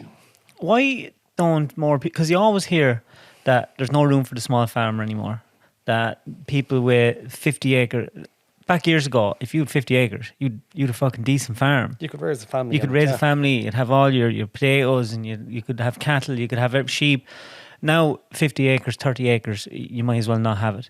Whereas if you're living proof that it's possible, and you can have a nice lifestyle. And it does work, right? Now, you'll never be a millionaire out of it, right? I've 30 acres, and I can actually. There's a lot of people working out there that'll never be millionaires. Yeah, but so many people come to me and say, like, you're so lucky that you're able to do what you're doing. I said, it's not luck. It actually took years. I've 20 years planning this, really. We've produced about 80% of our own food now. Yourself? Ourselves, yeah. So you don't do that much shopping? Toilet paper. And now have you not fucking figured out how to there, you shouldn't have got rid of the dock leaves. I told you. That's actually a question I do have here. I'm looking at your monthly subscriptions on the website here. So do you know the actual average of what people would spend, not on years, but in general on meat in a month? I'm just looking through your subscriptions. Yeah, well, we track all that. And the trouble is, with the subscriptions, some people would buy, say, 150. Thanks. I was waiting for the whiskey Pepsi come into the frame there. Not sponsored. Wish I was. Well, the crazy thing about people, right, when it comes to supplying the exact same volume of meat to two separate families, one family would say, geez, that's great, and it's exactly enough. The next family would say, didn't do us 2 weeks, and the next family would say, God, we have loads of it left, so you can never plan, so we do pause the subscription every so often. If somebody builds up too much, what we do as well is we do firewood. Like, we're processing firewood from the tindings of the forest. So if people have a wood burner and they've too much meat, you can easily just say, if you want a bag of firewood instead for 1 Fucking month. great job. That's great, yeah. Because the prices actually look quite good. Like Hard when I'm to thinking digest. of what shopping a week would cost you, like. Yeah, see, again, and this is part of the model. When you're dealing direct, like you're not going through a shop or a butcher or whatever, when you're dealing direct, I can get a good price for me, and it's still not major money for the consumer. So that's where No man in the middle, you see. exactly, yeah. Now it creates a lot of headaches trying to do everything like packaging and labeling, and even tonight I got an email actually saying it really kind of pissed me off now, but I hate bureaucracy, right? And I hate paperwork, and I hate I got so much of it with the haulage that it Burnt you out. yeah, it leaves a bad taste. So I got an email today from someone from the government saying, like, we're advertising organic Wagyu, right? Now, we're not certified organic farmers because the forest is not eligible to go organic. We're beyond organic as regards the You fit all the treatment. criteria, just you haven't got the stamp. We're way above it, right? But now that we're moving to the likes of Ashford Castle and Ballymaloe, we need bigger volumes. I can't supply it all through the farm. So I've already started buying organic animals from people who meet the same Criteria. criteria that I do. Like, so the Wagyu that we buy, we buy that in as a standing animal. So I go pick an animal, load it into a trailer, bring it up to Mark. He does his side of the business, packs it, gives it back to me, and then we sell it as organic Wagyu from a certified organic farm. And I got an email today saying, which I suppose he was legit in that he said, you're not organic, you can't be selling organic, saying your beef's organic. So I went back to him and said, well, it's actually from the Mary Mill. He's a certified organic farmer. So like, and none of the rest of our produce is sold as certified organic. It's sold as chemical free. It's sold as forest reared. But you know, there's loads of terms there, which, but none of it's claimed to be organic.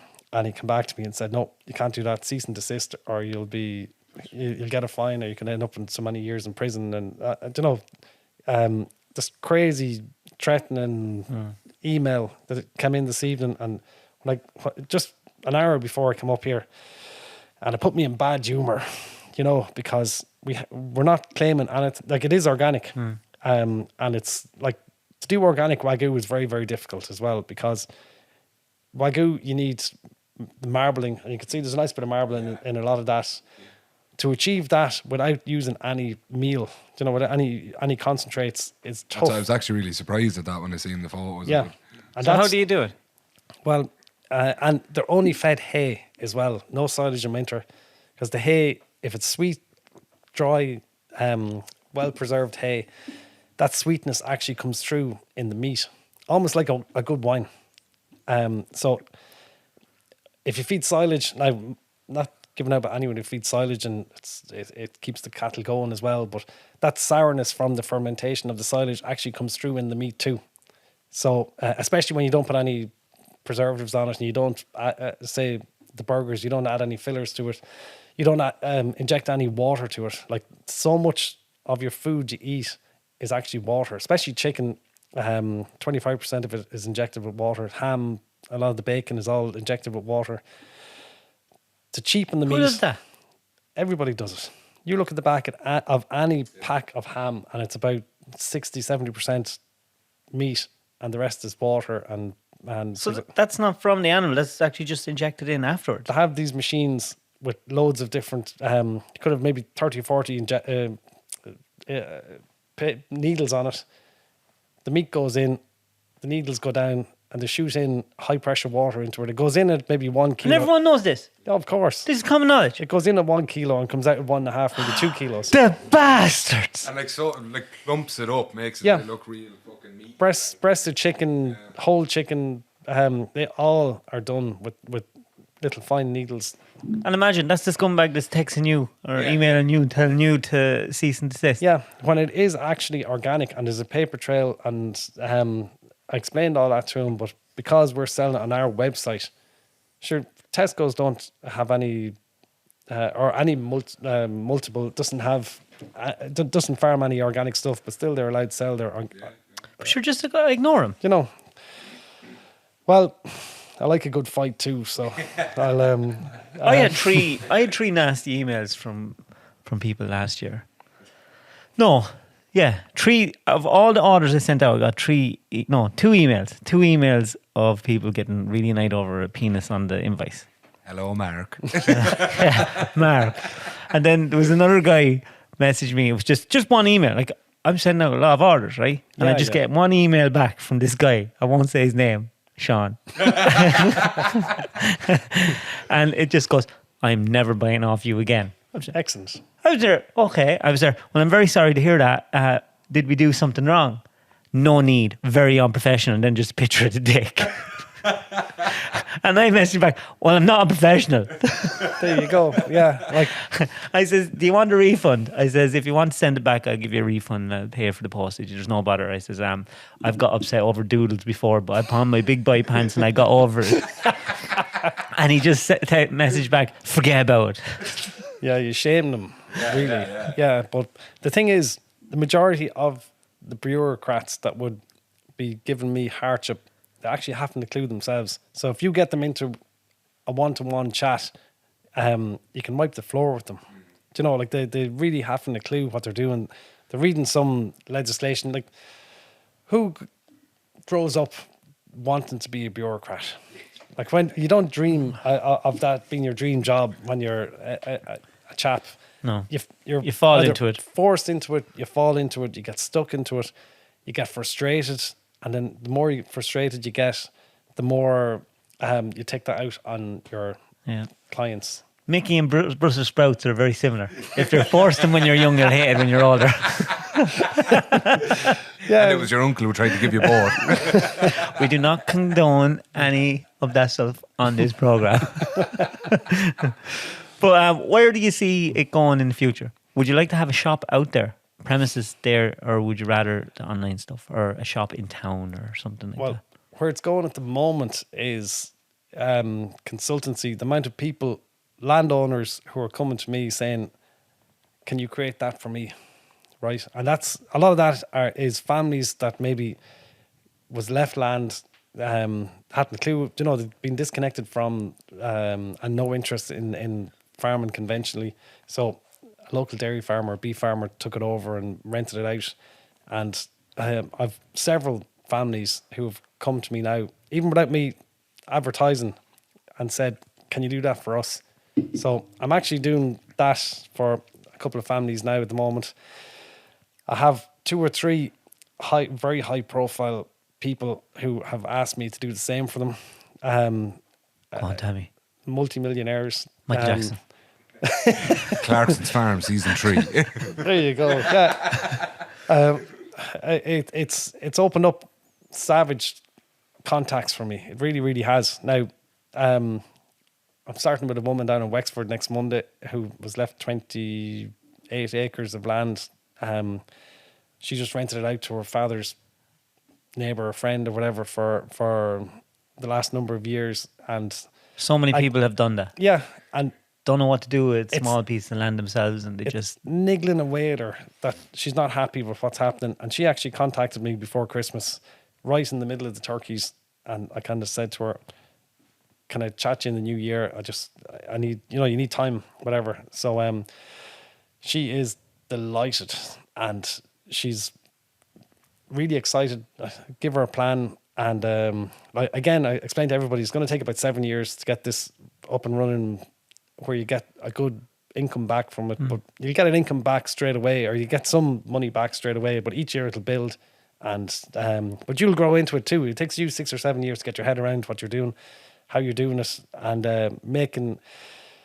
If you go too quick, a lot of people panic as well. And it's everything I do is slow. Whether it's growing the animals, whether it's I've no machinery. I hire track machines in now and again to do bits of work, but it's nearly all manual, and that's there for a reason, because you get to know the land, you get to know you do things slowly. You don't do as much damage with your hands. Than You like it slow. Yeah, exactly. That's why you have a Discovery. Yeah, well, there's a bit of that too. It's very mindful. So But you can keep it on the road. it's well, yeah, no, I like old things. I went to Spain and bought a tractor. What kind of tractor? I bought a Massey, the same age as myself. It's a 157. Very Protestant tractor. I'm after hearing they're a very Protestant tractor. It's the only 157 in the country. A 157? 157. It was built in Spain under license for Massey Ferguson. Now, the reason I went to Spain is I wanted to find a tractor, a vintage tractor from a dry climate. So it's 100% original. You try and buy one here. There's not too many 157s. There's not. Is there a cab on it? Not a factory cab. This is one of those over. It's like a canopy over. I took it off. That's not far off of it, the cab even that's on it. I took the cab off. You'll see it on the website as well. It appears every so often, but they're all built in Spain. Now 4-cylinder, it's a 165 basically. Now I bought that to chop firewood, and it's. You went far enough to get a yoke to chop firewood. Would you believe it? €1,200. Is all you paid for it?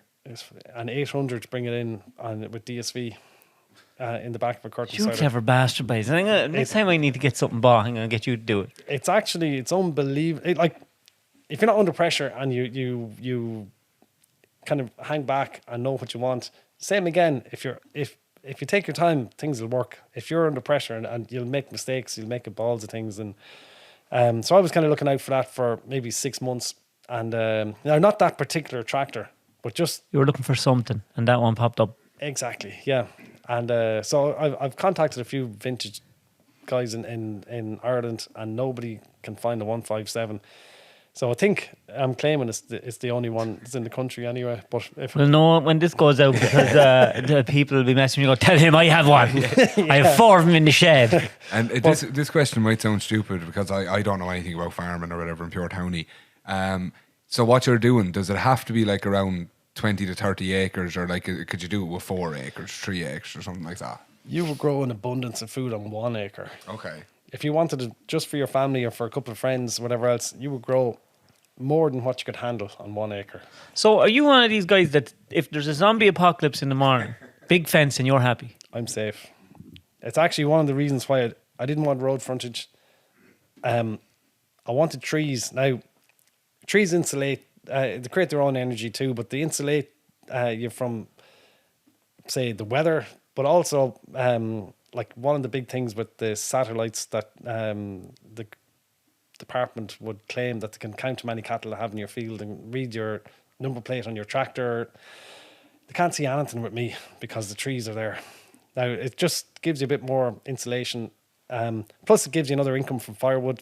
It keeps the cattle happy in winter. I've just sowed an orchard in the middle of the woods. I cleared a small area, and we sowed 20 apple and pear trees, and they will jump out of the ground because the soil is so rich. The soil is rich. It's already got a nice balance of fungal to bacteria ratio in it, so it should welcome the trees and hit the ground running. There's no they've got the insulation of from hash winds because we have sycamore trees all around them, so they're well insulated from that. They're still in a sun trap. They're facing east and south, so they'll catch all the sun during the day.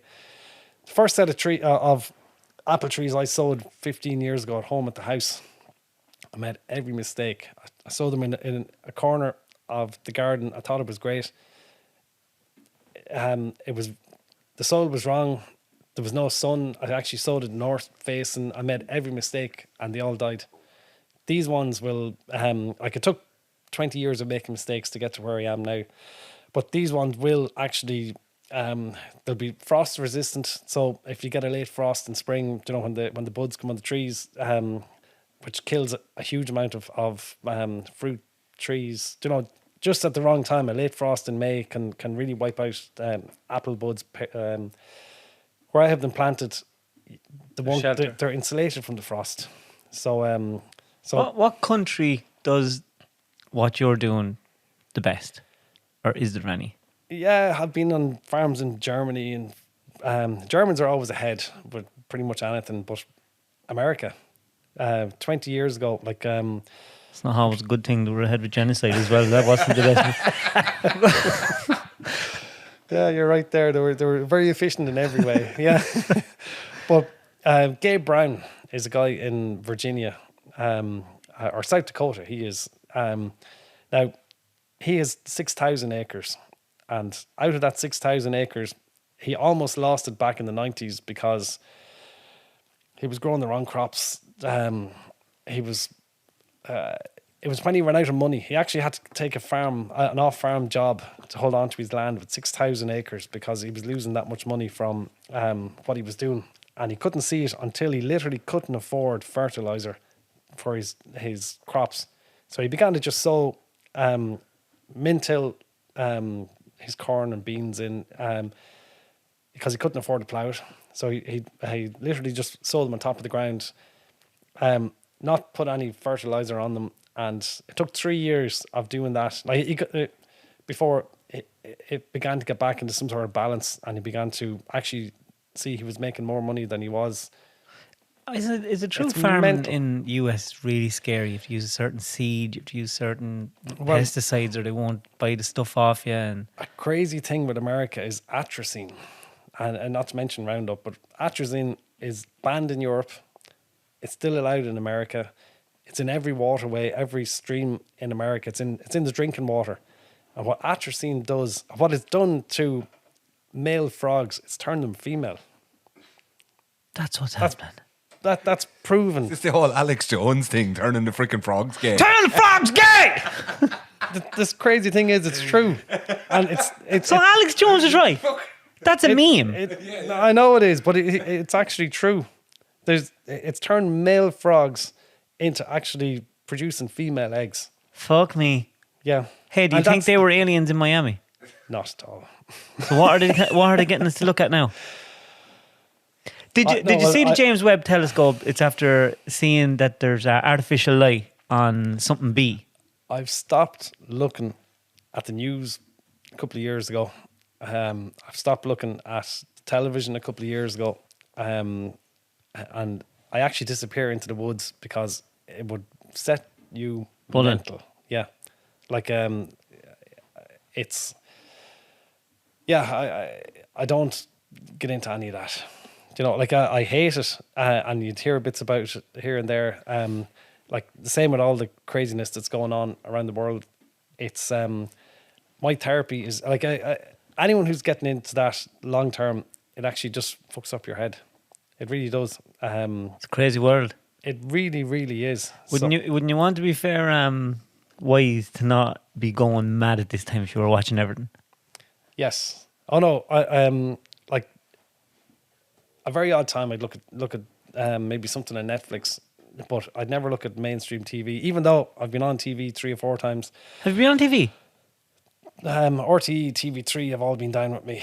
Yeah. Go on, tell me, ear to the ground. Ear to the ground. Yeah. This time last year I was on Ear to the Ground with Ella.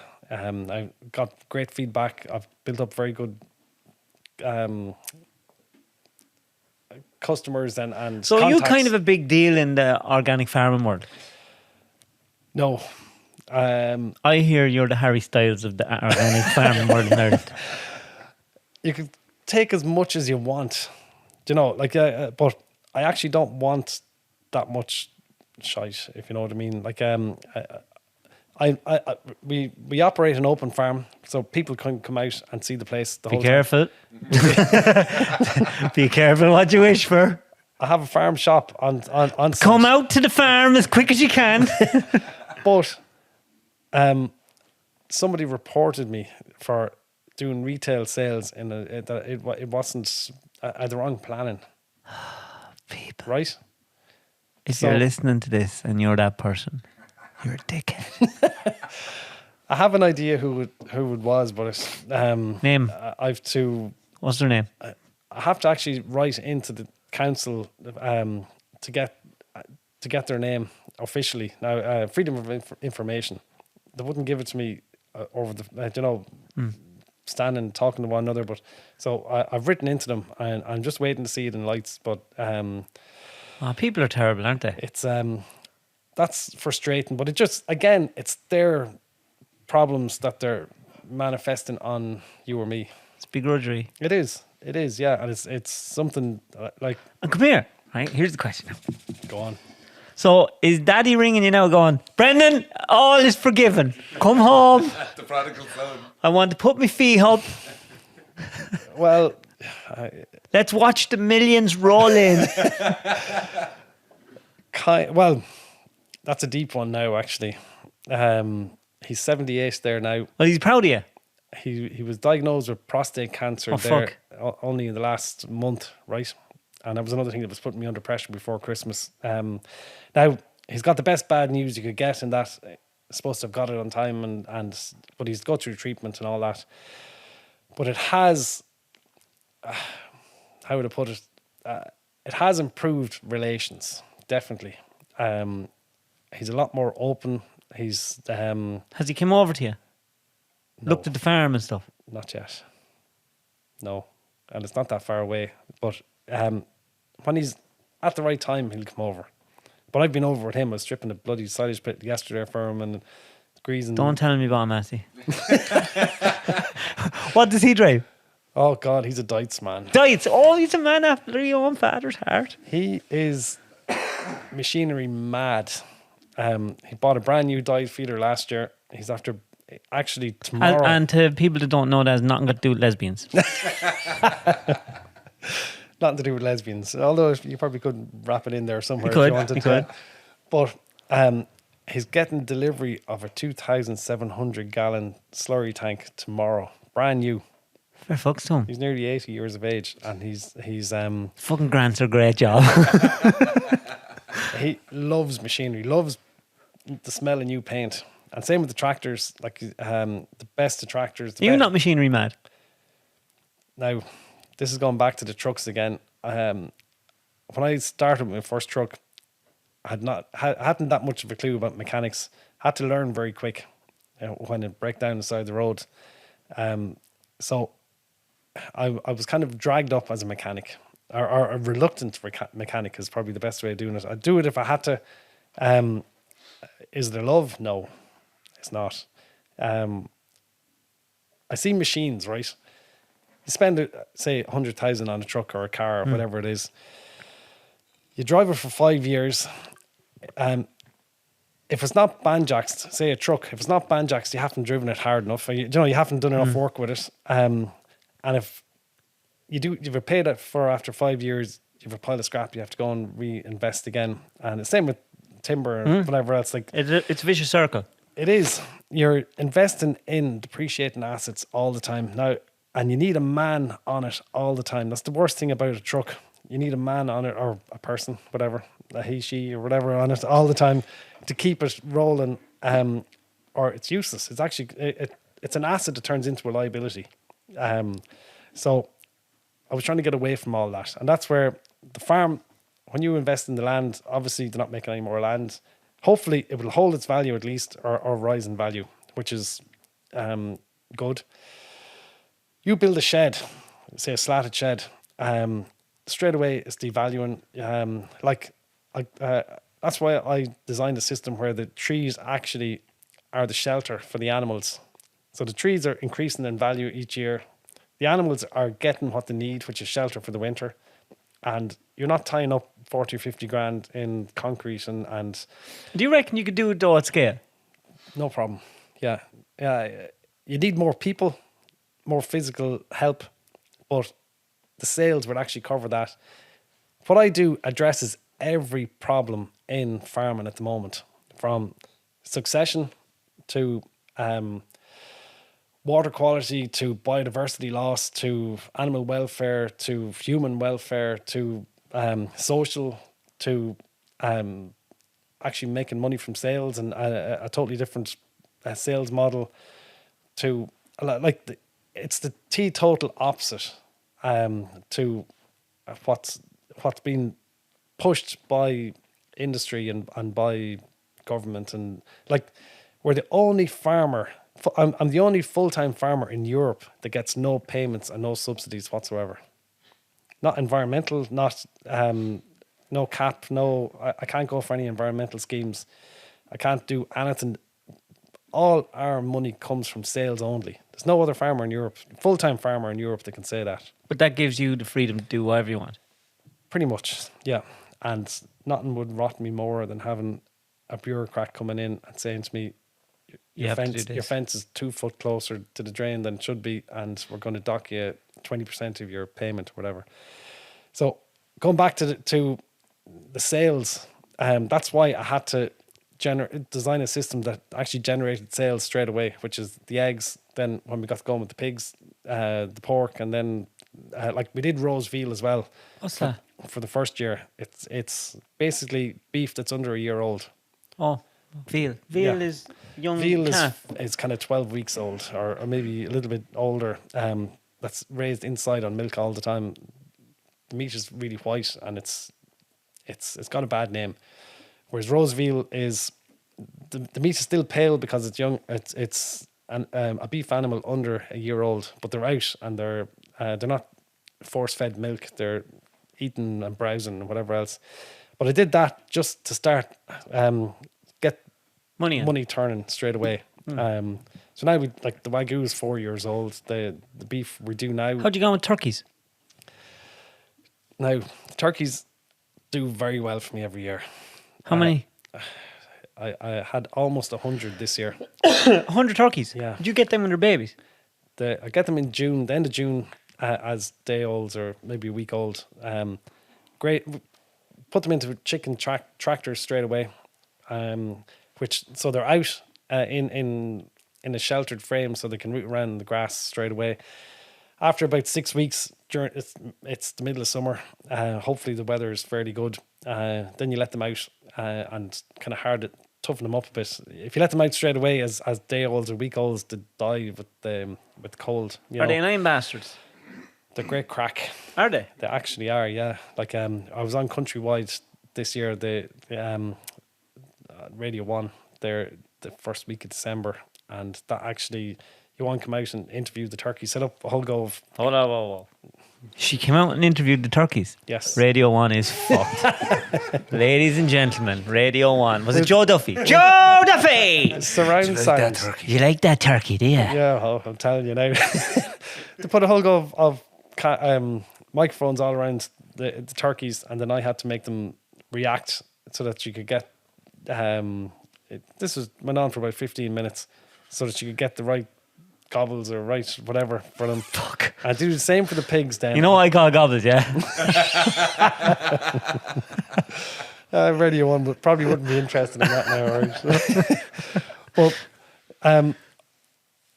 people love it. Like you don't see turkeys out too often. Like we've them out running through the woods as well. The problem when they were young, like the turkeys can fly way better than hens can. From a standing stop, they can actually fly up 8 or 10 feet in the air.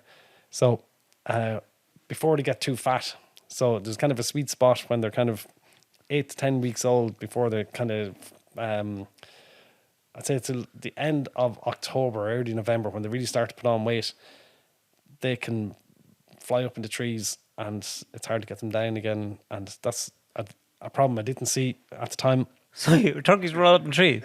That's where they naturally would go. That's where they'd stay safe. And the trouble with turkeys is they don't think long term. And so if a fox comes around, they're up in the tree, they're safe at the house, they panic and they jump down. Do you know what I mean? So they if they stayed up there, they're 100%, but they don't. So are turkeys stupider than chickens? Well, they're... Well, yes, is the short answer. Did you eat your own turkey? Oh, always. Did you pick the best one for yourself? The problem with what I do is, like, I sold turkeys this year to politicians. I sold them to, I sold a huge amount of them in Dublin. I deal with some very high profile people, right? Which is really cool. Keenans. So they always get the families always get the best, and we get, that one. He looked at me funny. I get the ones that have a wing broken or something like that, but they're still perfect, you know. But and the same with the beef. If it's one that the vacuum pack has burst on, really that now again it's still perfect, but you couldn't sell it. So so it's the best or the worst of the best, if you know what I mean. I get you. But so yeah, it is kind of a running joke that if to see a wing missing off the turkey and say after all the turkeys you've done, you come in with this wreck of a yoke to us, you know.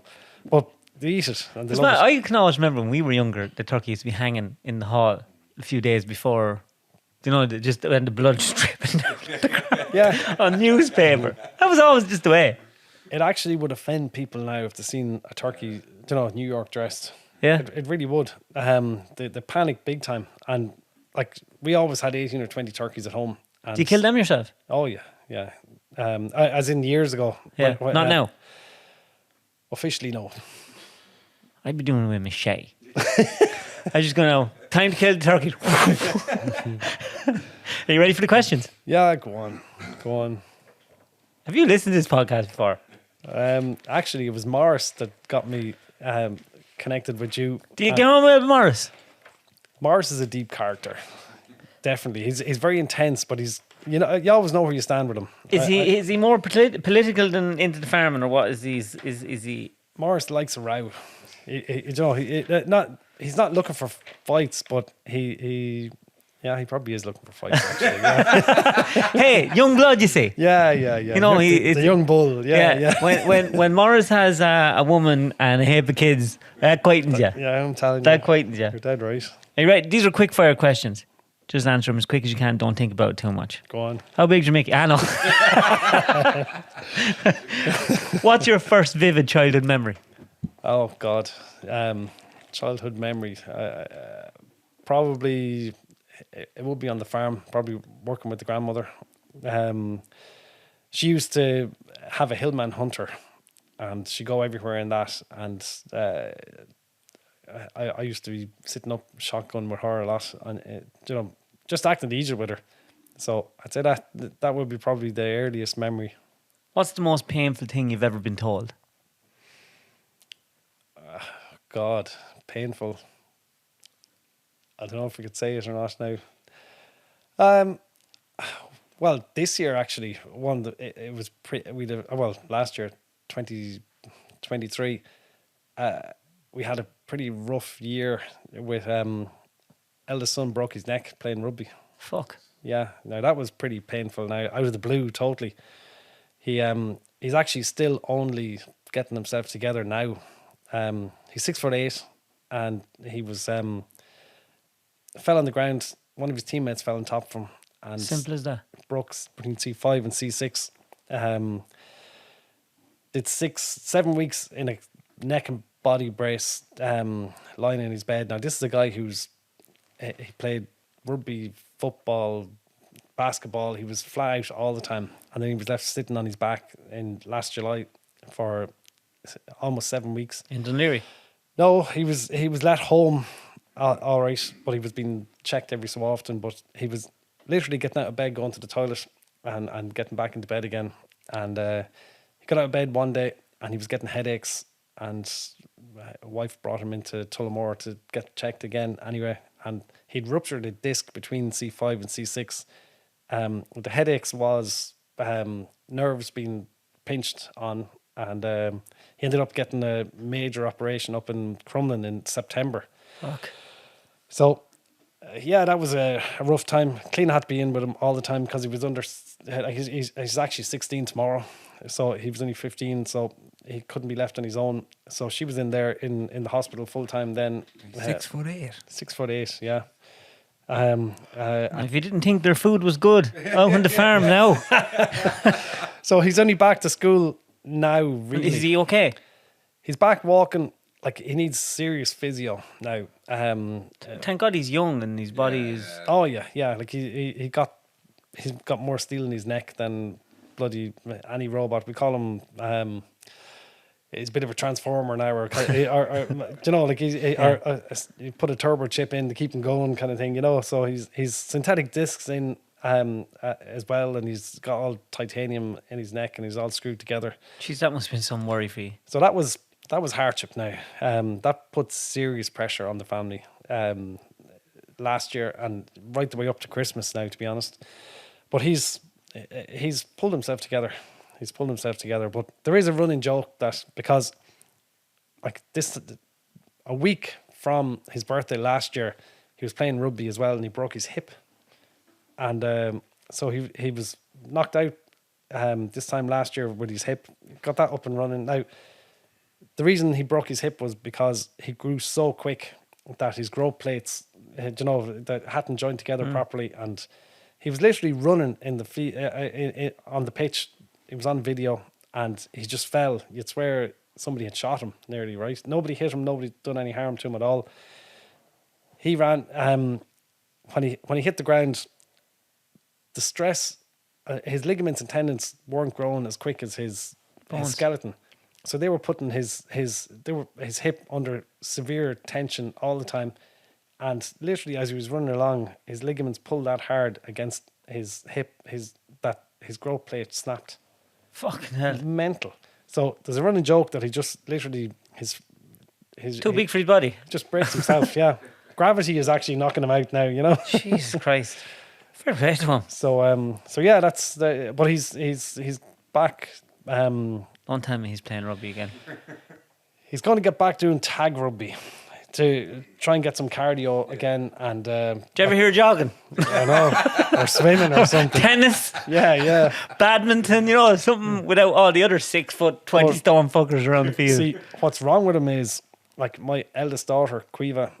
She plays international rugby, and she plays for Leinster and plays for Old Belvedere and all that as well. So.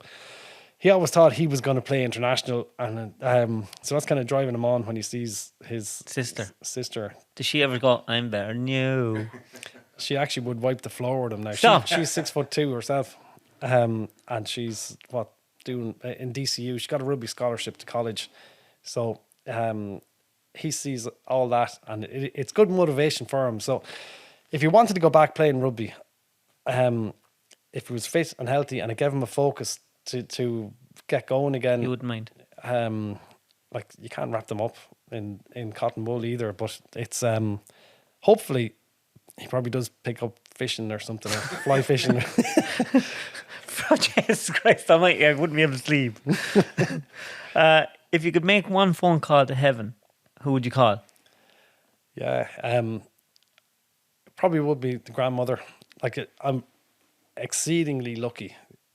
Like I've lost very few family members, like other than grandparents and everyone's fit and healthy. Suicide hasn't really hit us either. One of Clena's cousins died of suicide back in the 90s, but so probably would be grandparents, because just to check in and see, like, is he really there or not? Do you think he's really there?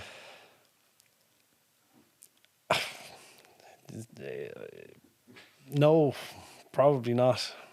I think it's more like, again, earlier, we're all energy.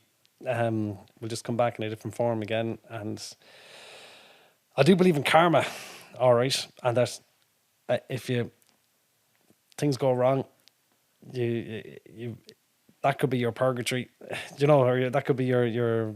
Do you think you get back what you put out? Oh, definitely. And again, that's another reason why I got rid of the trucks, because I was actually, too much shit was happening, and money is not everything. Really, it's not. You're associating with the wrong people who are letting you down, and then you end up letting other people down, and it gets into this vicious circle shit show that where it was only going to end one way. So short answer is no. I don't think. But when your young lad was really sick, and you're sitting there on your own. Yeah, well, whenever shit goes wrong, right, you see the best. You see the genuine person, right? Whether that's a neighbour when your cattle break into his field and he's all smiles normally and he hates you when you piss him off, or like with Connor when he was lying flat on his back and we didn't know whether he was going to walk again, and we weren't sure even there were so many unanswered questions there, and he was actually more worried about his mother. He knew Cleena was flat out the whole time, or normally was running around at trainings and stuff like that, and he kept saying to Cleena, "You go home, I'm grand," So he wasn't. Now he cried as well, and he was bloody, really. How would you put it? But he didn't let it get on top of him. He was more worried about the empathy was mind blowing. It really was, and that's a sign that it showed me that you're doing a good job. He's going to get on all right, no matter what happens. If he can be resilient at that age. Yeah, he was more worried about his mother than he was about himself, wondering would he bloody pull out of this or whatever. Would you like yourself if you met yourself? Probably not. See, what do you not like about yourself?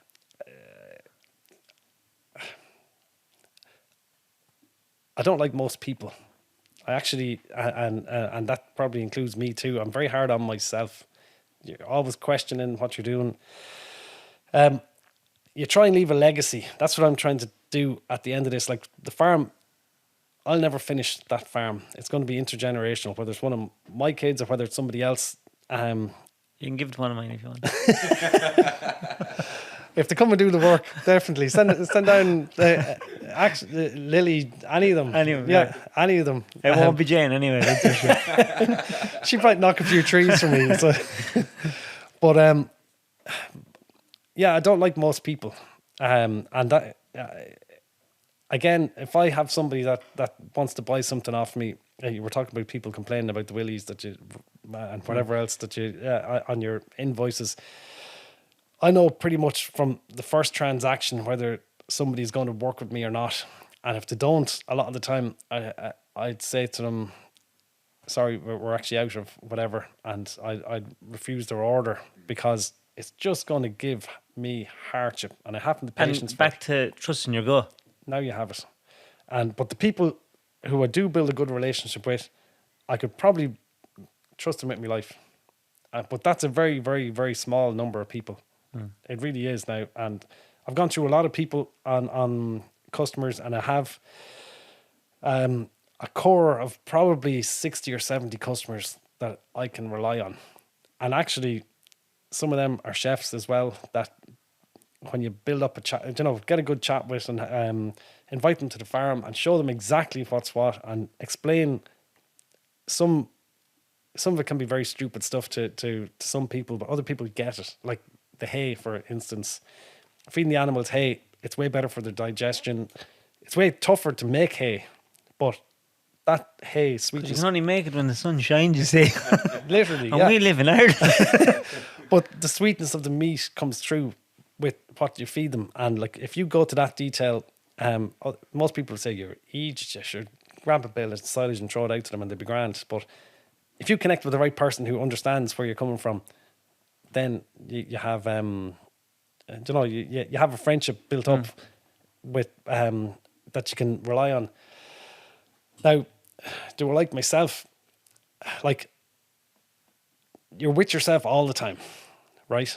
So good times, bad times, you're go to bed with yourself every night. You have to love yourself first before you can love anybody else, I think. And there's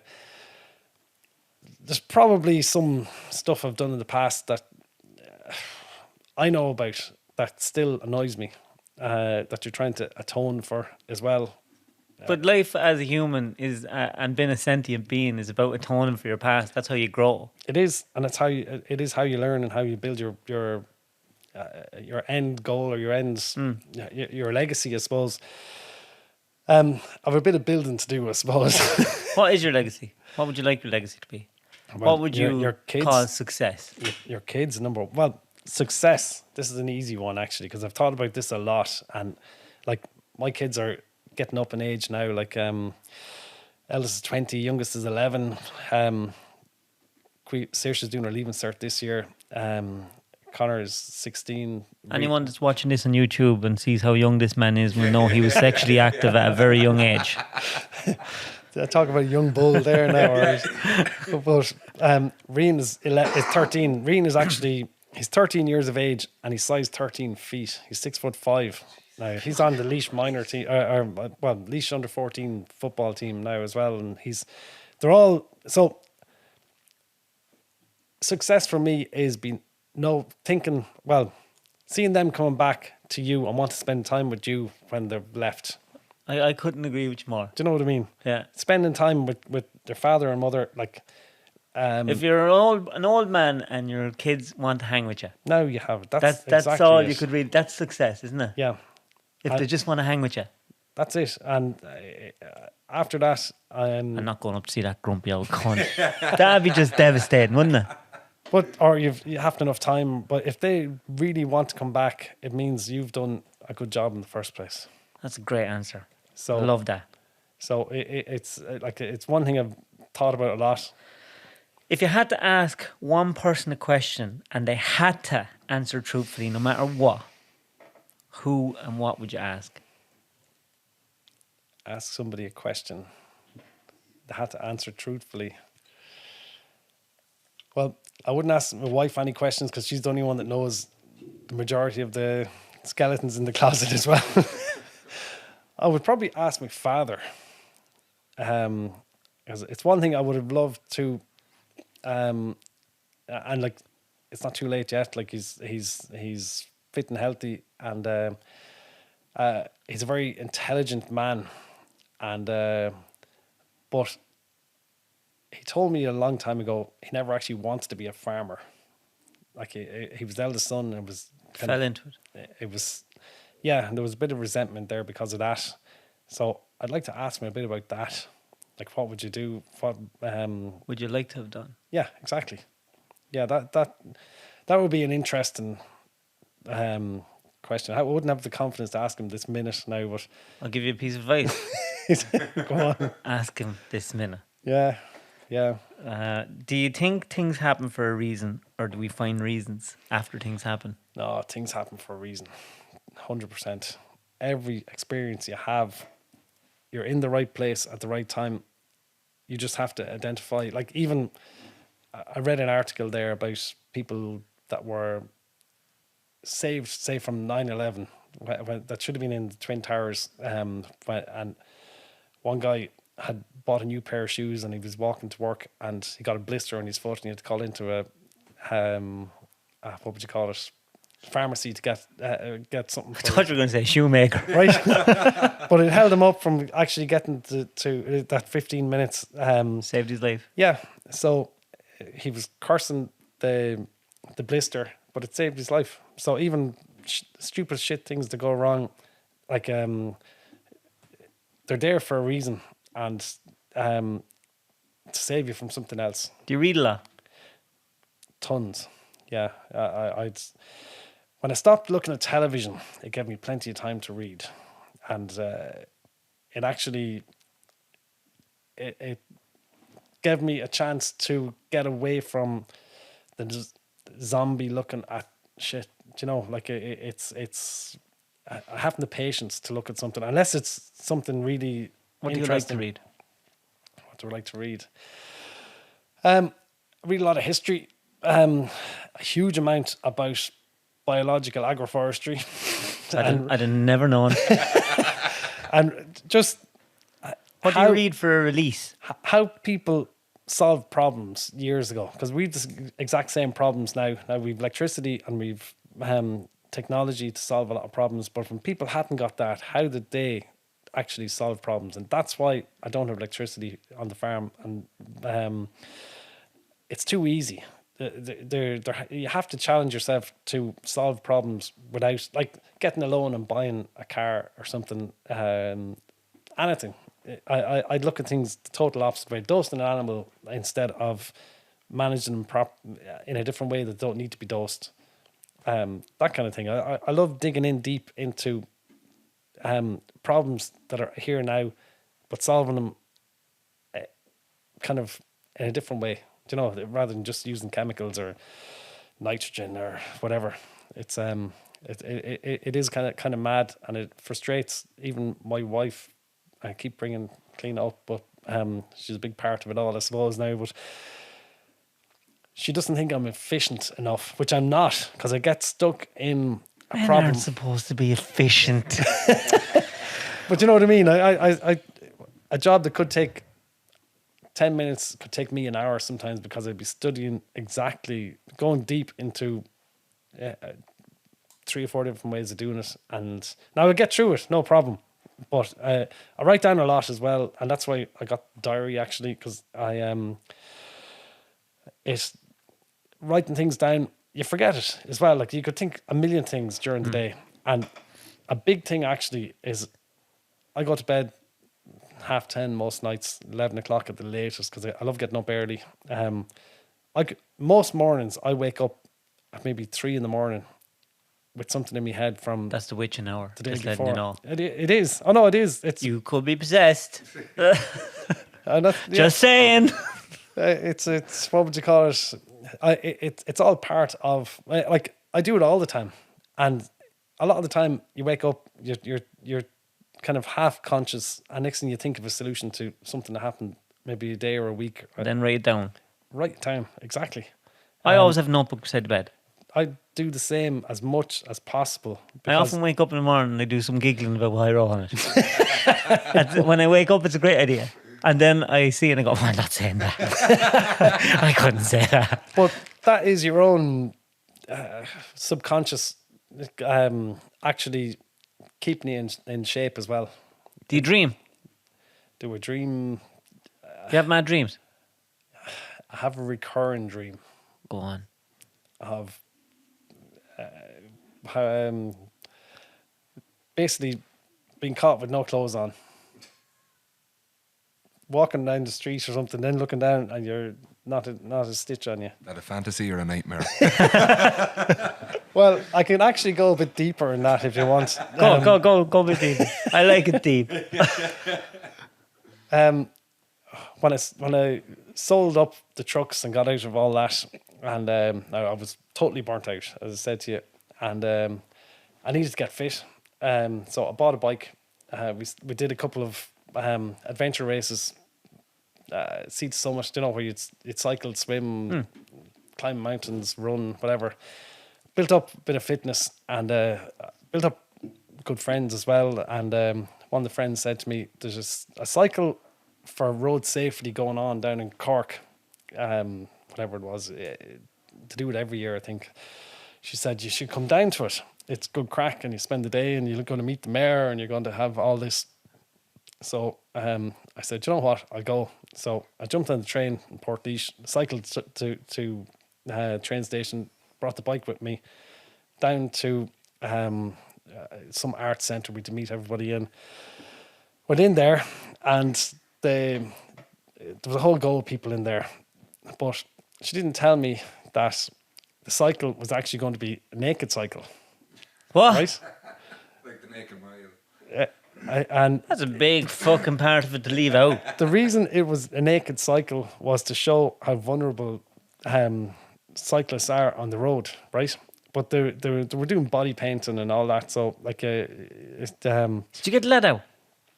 so I kind of panicked a bit, and she said, "Oh well, you can like, not everybody. You don't have to like strip totally. You can paint your face, and you can go whatever degree you want to go in, right?" And that was about 12 o'clock. I think it was 2 o'clock when the Mickey came out. when the cycle was to start. But I did. I actually went full bore in the end. There was about 40 of us, and it's That must have been fair sore for fucking cycling. The balls must have been rubbed off you. this was 2 o'clock on a Sunday afternoon in Cork City, and it was actually the best crack I ever had. Excuse the pun. Literally. And now I didn't do it again, and I came home and told Cleena, and she was mortified. She said, Jesus, who would have seen, anyone could have seen you down there. But you talk about a release. There was actually an unbelievable buzz from everybody, and even from everybody that met you. Like, we were cycling together. I had full body paint on, so like I wasn't this pink steak But going did you around. have nightmares after that? That dream has been going on for years, and I think it's people trying.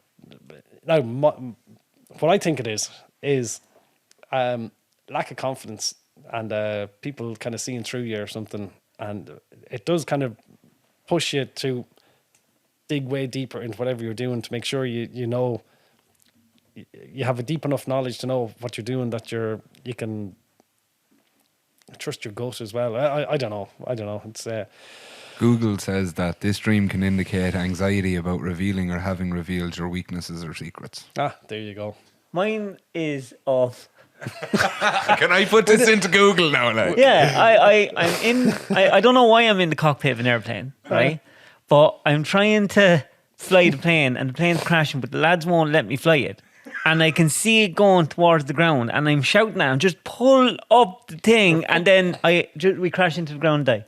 What way would you like me to type that in? I don't know. I just plane crash, but I think I could solve it if they let me. Do you wake up before you die? On impact, like I can just see. I go in my head, like it's actually a really scary dream. Like I go, oh shit, this is it. Yeah. It just before it hits the ground, it's really scary now. Yeah, I don't know. So, but that's definitely some anxiety that's there, some panicky. Maybe like I saw you nearly turned over the forwarder. That wasn't ago. the scariest part of that. You should have been there when I wasn't filming, and it just took off down the hill. Oh, it did and not. I'm there. Yeah. Just you've 20, 24 or 5 tons just down the hill, and you're trying to counteract the crane to. Yeah, that was scary. So, But look, I'm professional. It doesn't bother me. You're gonna love this joke, or not this joke. It's not a joke. This is a serious question. When was the last time you shit yourself? that brings me back to when. Don't say the bike. No.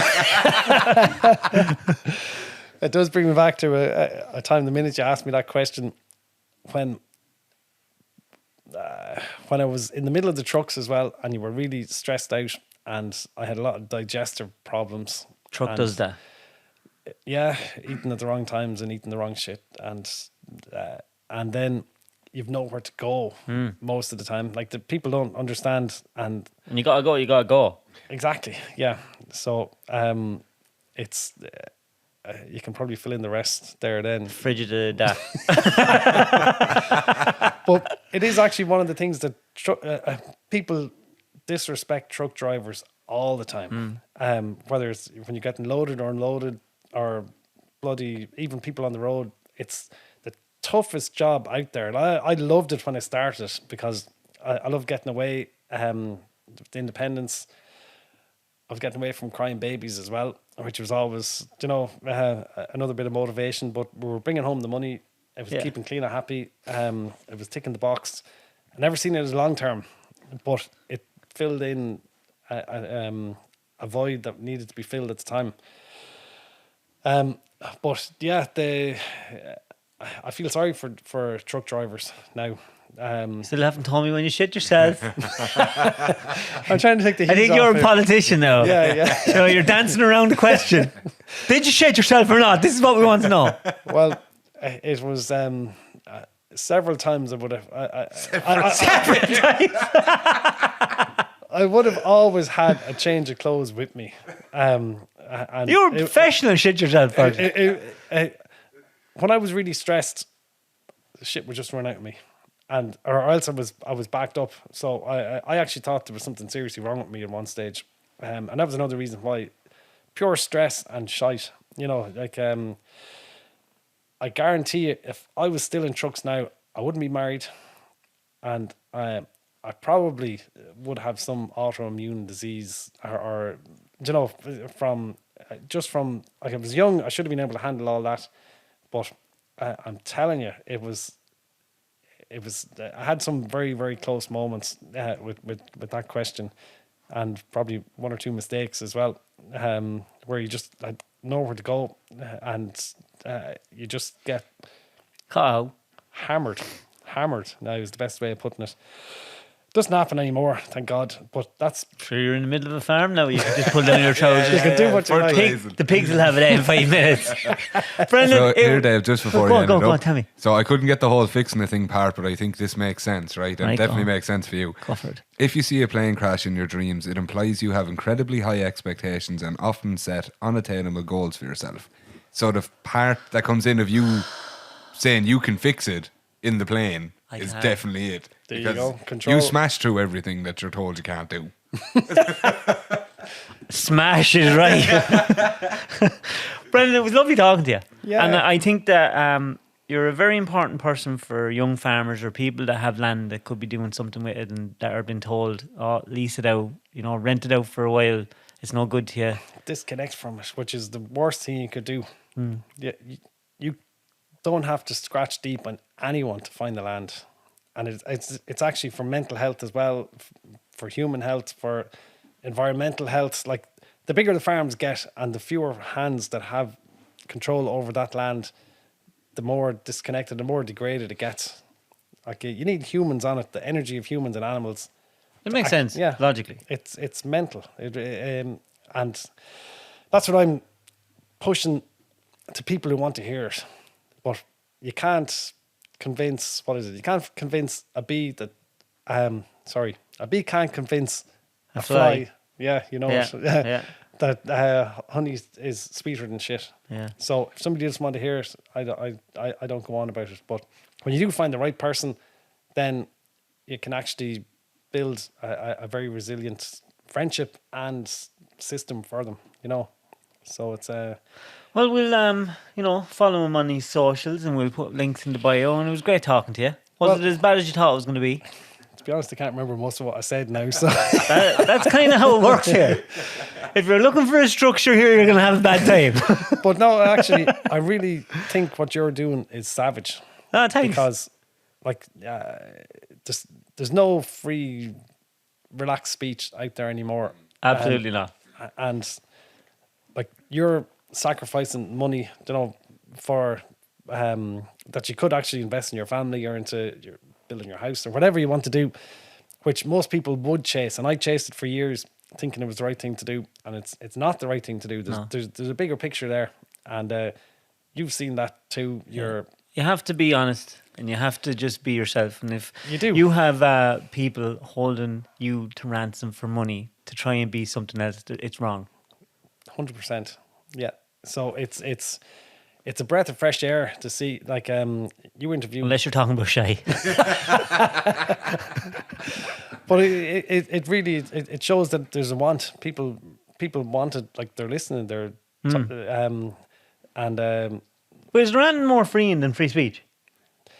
well, if you look back to history, the oppressors were never the good guys. No, And it was normally governments. always. Yeah. So I can't see, and this is going back to human beings and why I don't like most of them, because they're so gullible. They're so to see the mistakes that were made. All I have to do was read history, and to know that even It's government. You see, it gains power, and Yes. over time, there's more red tape to do anything. If you've land or if you want to start a business, you get strangled. A country and a social structure can get strangled in red tape to a certain extent that it just can't do anything anymore. Yes. And did you ever hear the Wolf and the Villagers game? Just about to say it. I was waiting for you to stop talking. Did you ever see that? I only seen it lately. It's Yes. and it's so true. 2 wolves and what? Two 8 wolves or 10 and villagers. 8 or 10, Yeah. 15 or 20 It doesn't villagers. matter on the number, just a Yeah. larger number of villagers Yeah. than werewolves. Yeah. So you have 2 werewolves and the rest are all villagers. Nobody knows who the werewolves are and nobody knows who the villagers are. And everyone's told to close their eyes, and the person that's over the game, that's making sure no one cheats, is told the 2 wolves go kill them 2 villagers. And everyone then the next day has to try and figure out who are the werewolves. And inevitably, always the wolves will win because they know. They have to at the end of the day, the villagers have to pick somebody in the group that they believe Yeah, is a exactly. werewolf Yes. to be killed. So it just shows that And they if never you pick have the someone wolf. that knows more information Yeah, a smaller than anyone minority else, with information. they'll always win. Of course. and that's the mob mentality as well. And anyway, And nowadays with social media and the news and that narrative that everyone pushes and that polarization, yes, and it's all because no one talks and no one can have a disagreement. And that's why I invite people out to the farm. Like, one thing I guess, I've a good few vegans have come out to the farm, and they're what did they come out for? some people come genuinely to see, can you farm environmentally friendly and welfare friendly, and you know, like they're genuine. Other people come out for a row, right? Which is grand too. I love a row, not an odd time, because if somebody's willing to sit down and actually have an honest debate, like, they can't argue with anything I do, right? There's not, we don't hide anything. There's no big sheds behind the woods, or you know, like they see everything.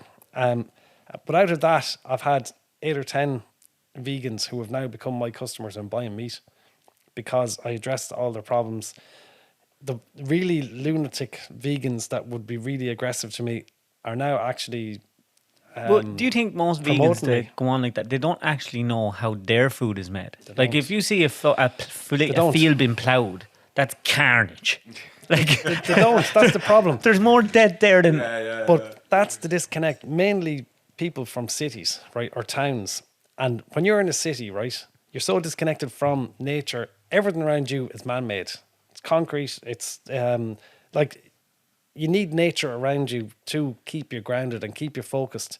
If like, you get this delusion of opulence or grandeur that you're bigger than nature, you're not.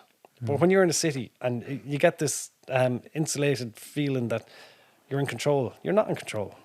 Absolutely, you're only on this world for a ride, the same ride as everyone else.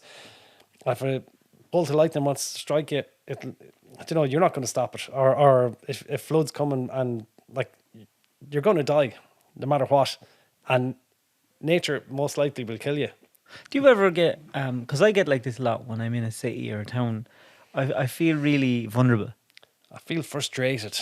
I you get overcome a little bit. Like, I don't mind. I go to Dublin regularly. I deliver up there, and I like the people up there.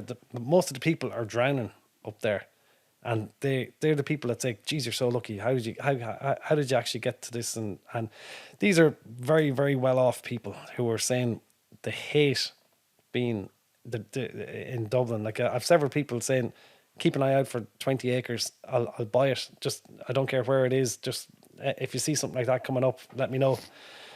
They're drowning with the shit of just being stuck in the city. And they tell me that, you know. So, like, I've built up very good relations with a very small number of people. But I think if I was really stuck in any way at all, you could ring most of them and they'd help you out as well. Because of that common connection, you know. But the other 99.9% of people, I don't want. They can fuck right off. Yeah, literally, yeah. Well, Brendan, it was lovely talking to you. I'll talk to you all day. Yeah, no, thanks for that. Well, I'll have to give Matt €7,000. Are we going for dinner now? Are we? Well, you have me fucking hungry now, you bastards. Right, I'll chat you. Good luck. Thanks.